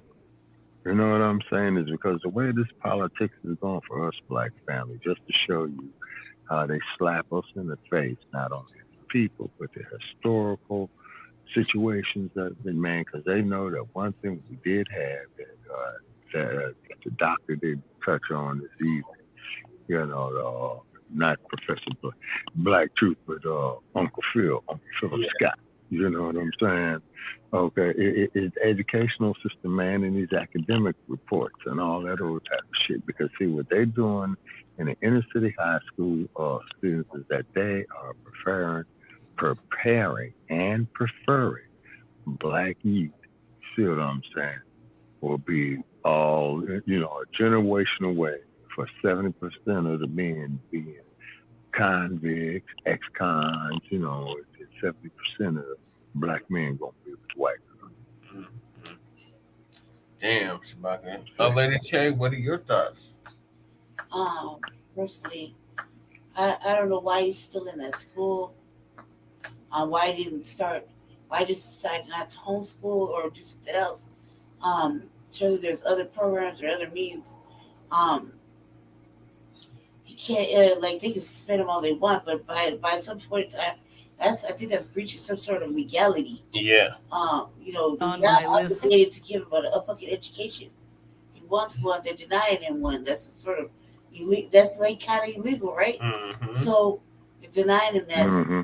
If I was him, I was smart and I was a family, I actually gave a fuck about him. Mm-hmm. I would have went and just tried to file some charges against the school in the county or whatever, because they're basically allowing whoever's running this school to make some moral high ground fucking thing to stand on.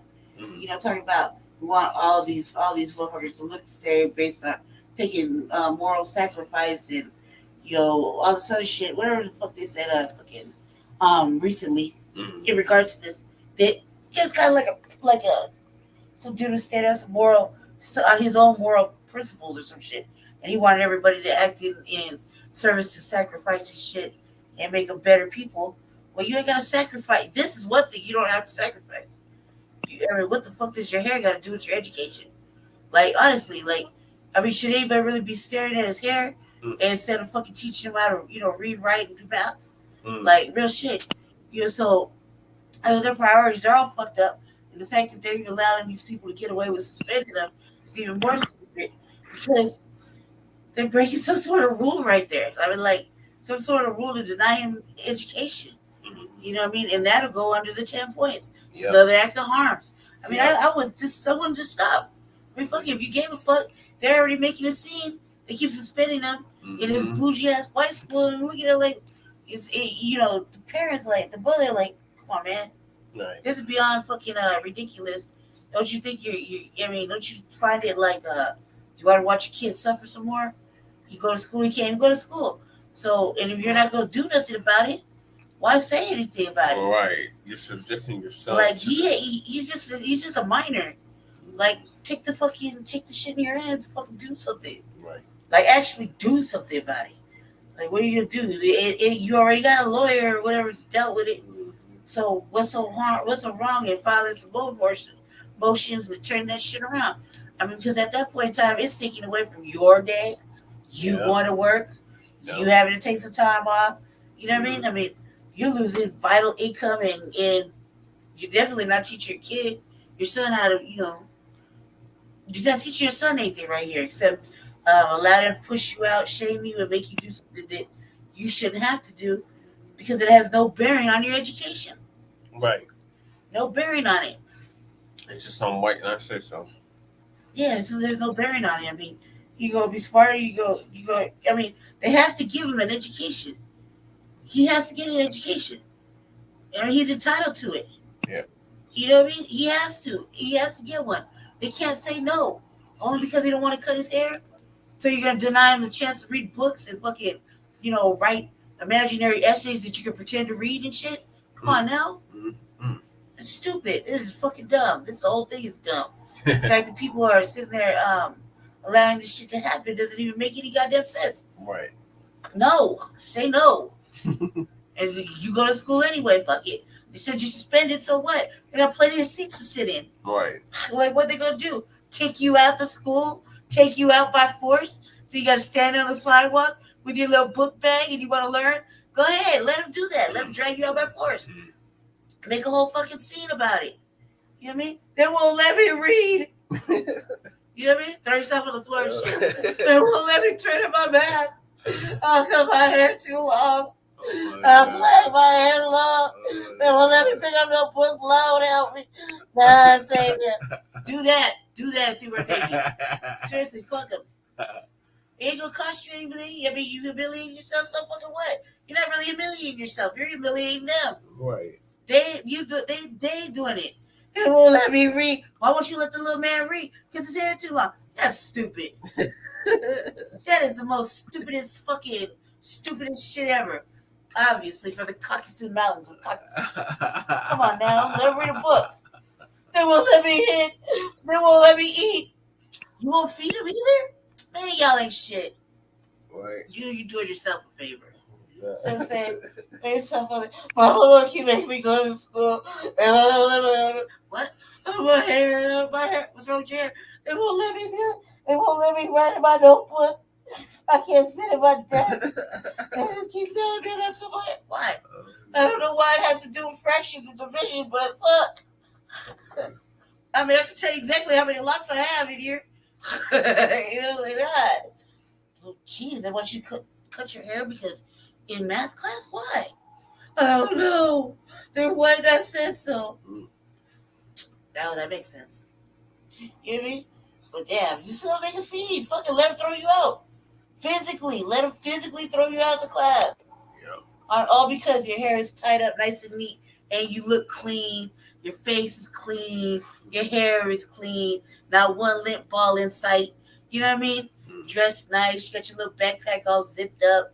Hands outside your pockets. You're not looking menacing. Just go ahead and let them throw you out. Oh, you threw out this nice, clean-cut young black man, and you're preventing him from studying reading, writing, geometry, history. I mean, even if it's the wrong history, you're still denying him, all because he won't cut his hair. What is 2 inches long under your eyebrows? Like, for real shit. That means bitches got to cut their hair too. Really. Treat them all the same. Everybody get a fucking baldy. Fuck it, everybody. High and tight fades for everybody. That's it. Don't you dare think about growing no hair in high school. That's it. Off with your head. Stupid, man. That motherfucker's hair is longer than his eyebrows. He has any hair. I think he's jealous. That old white man. They showed that old white man on there, right? Didn't they show the old white man? Yeah. Yeah, like less than 2 centimeters of hair. That's probably what his problem is. He's probably just jealous. They make lace fronts for white fools. Go get you one. It's all right. Oh my God. It's a rip. Go get you one. Hilarious. That's what Bosley for Club for Men is.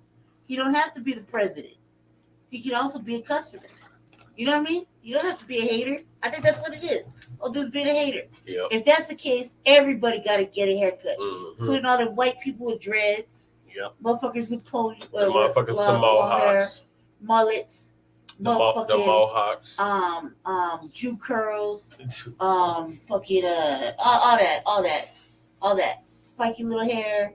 All the girls gotta get their hair cut. Everybody gotta come out their hair. Fuck it. Teachers too. Lead by example, fuckers. Right. Everybody take your shit out. Just that's it. And lead by example. I mean, you say sacrifice, shit, show sacrifice. Everybody gotta lead by example. Punishment all around. Oh no, they don't want to do that. I think they should just let that little motherfucker go to school then. Right. You know what I mean? Free lunch for him. Because obviously he can't get no more than a fucking bologna and cheese sandwich. That's it. Remember, he wouldn't even get any lunch. Yeah. The audacity. The audacity in school telling him about cutting his hair, but they won't feed him. That's dumb. That's stupid as shit, man. Like, shit, fucking throw tomatoes at the school and shit. You know? All right, let's. Shabaka, did you have anything else to say on this? It's fucking whack. Shabaka. Sleep, cuz. Yeah, Shabaka never went to sleep. I'm about to go to sleep too. Thank God. I think I'm gonna end it here. What were you gonna say about it? It's bullshit. So you gonna say, huh? Yeah, like I said last time. 20 minutes, It's bullshit. It's bullshit. They obviously targeting this young man. I think everybody should get a haircut. Because he's black, and like Lady Chase said, they need to enforce this rule across the board. If you're gonna suspend this young black man for wearing his hair naturally, then everybody else in that school that got long hair, no matter what their race or ethnicity, should be getting the same treatment. See how that works out. Like, you gotta tell the little white girls cut their hair. You know what I mean? Like, tell everybody, just fuck it. But the mom needs to be ashamed of herself. She needs to take her kid out of the school district altogether. She's subjecting him to this shit. Yeah, it's like enforcing racism on him. Purpose. You know what I mean? Instead of protecting him, she put him right back in the crosshairs. I mean, like, he can't do homeschooling. If you're worried about his social fucking shit, like, I mean, can he do homeschooling if they go outside and find some friends to play with? I mean, that's what we did when we was in school. Yeah. Why is it different now? You know what I mean? It shouldn't be the same. It shouldn't be any different. You know, you do your schoolwork, do your chores, fuck out for a little while, go hang out, run the streets a little bit, you know, within reason. Like, does he need to go to school? They do testing, you know, like homeschooling have whole programs where you can finish. Right. So it's like they send you the supplies. What's the problem? Mom. It don't make no sense, man. Mom is the problem. Obviously, like you grown now. You like a young teenage boy.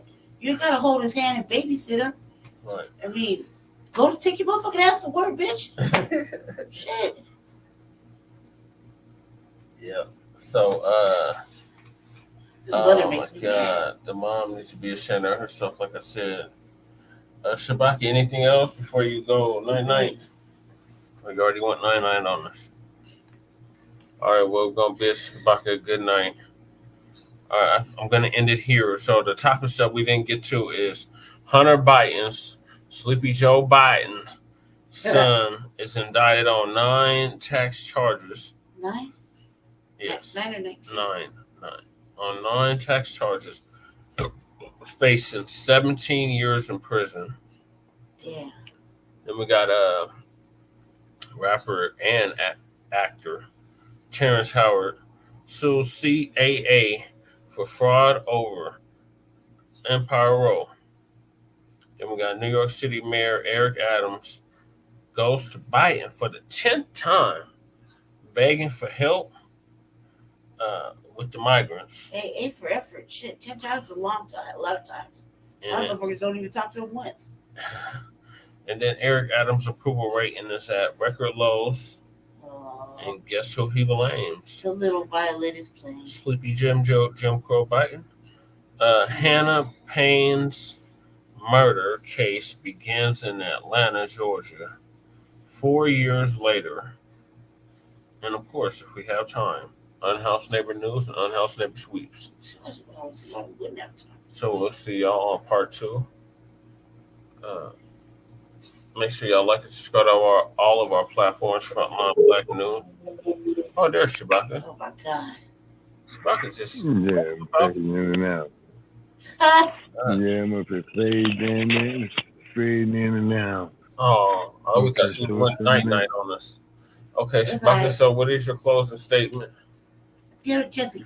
Okay, my closing statement is that, here at Frontline Black News, man, we got to stay on point, man. Bring us the news. Bring the Black community to the world.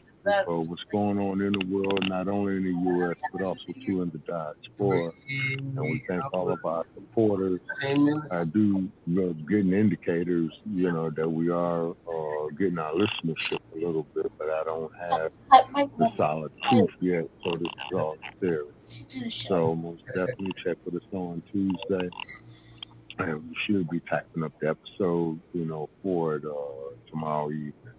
Okay. Definitely check us out on StreamYard too. All right, and I'm out. All right, thank you, Shabaka. Have a good night, and go Broncos. All right. Shut up, Jesse. Man.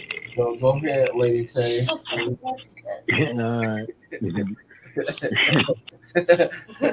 What is your closing statement, Lady Tay?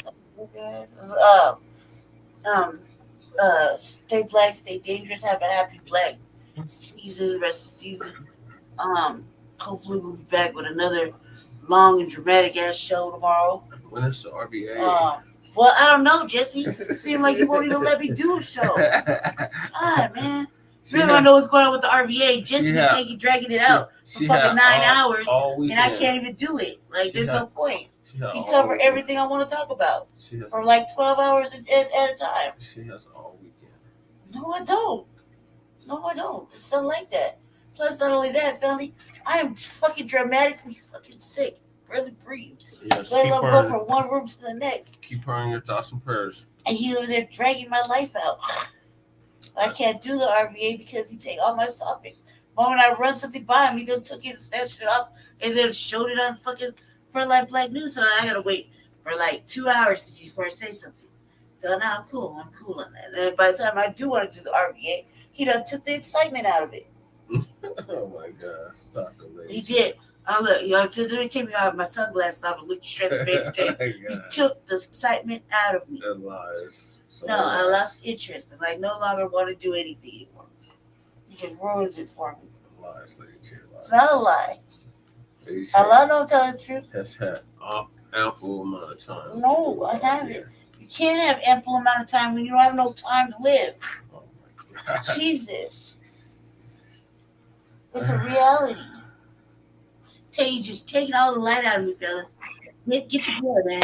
Oh my God, Lady Chase, stop it. So a lady Chase will be dropping the RBA sometime soon. Whoa, you won't let me. You already went through everything. You won't even let me do anything. There's still plenty of topics you can talk about, Lady Chase. No, there isn't. Yes, there is. There's a whole lot of stuff going on. I don't want to talk about all that. Everything you talk about is already talked about. So by the time I get to it, because I'm well enough to get over to where you're sitting, everything's already been ran through. It's like, I gotta find some other shit to talk about. Which I'm really tripping about. Personally, because I know Jesse manipulated me out of my vacation. Oh my God, stop it. I was supposed to be on vacation. I'm on strike. I said black people need to be on strike and vacation.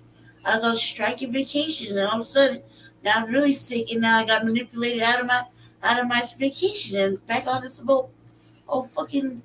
this shit. She's still on vacation. No, I'm not. Don't let her tell you otherwise.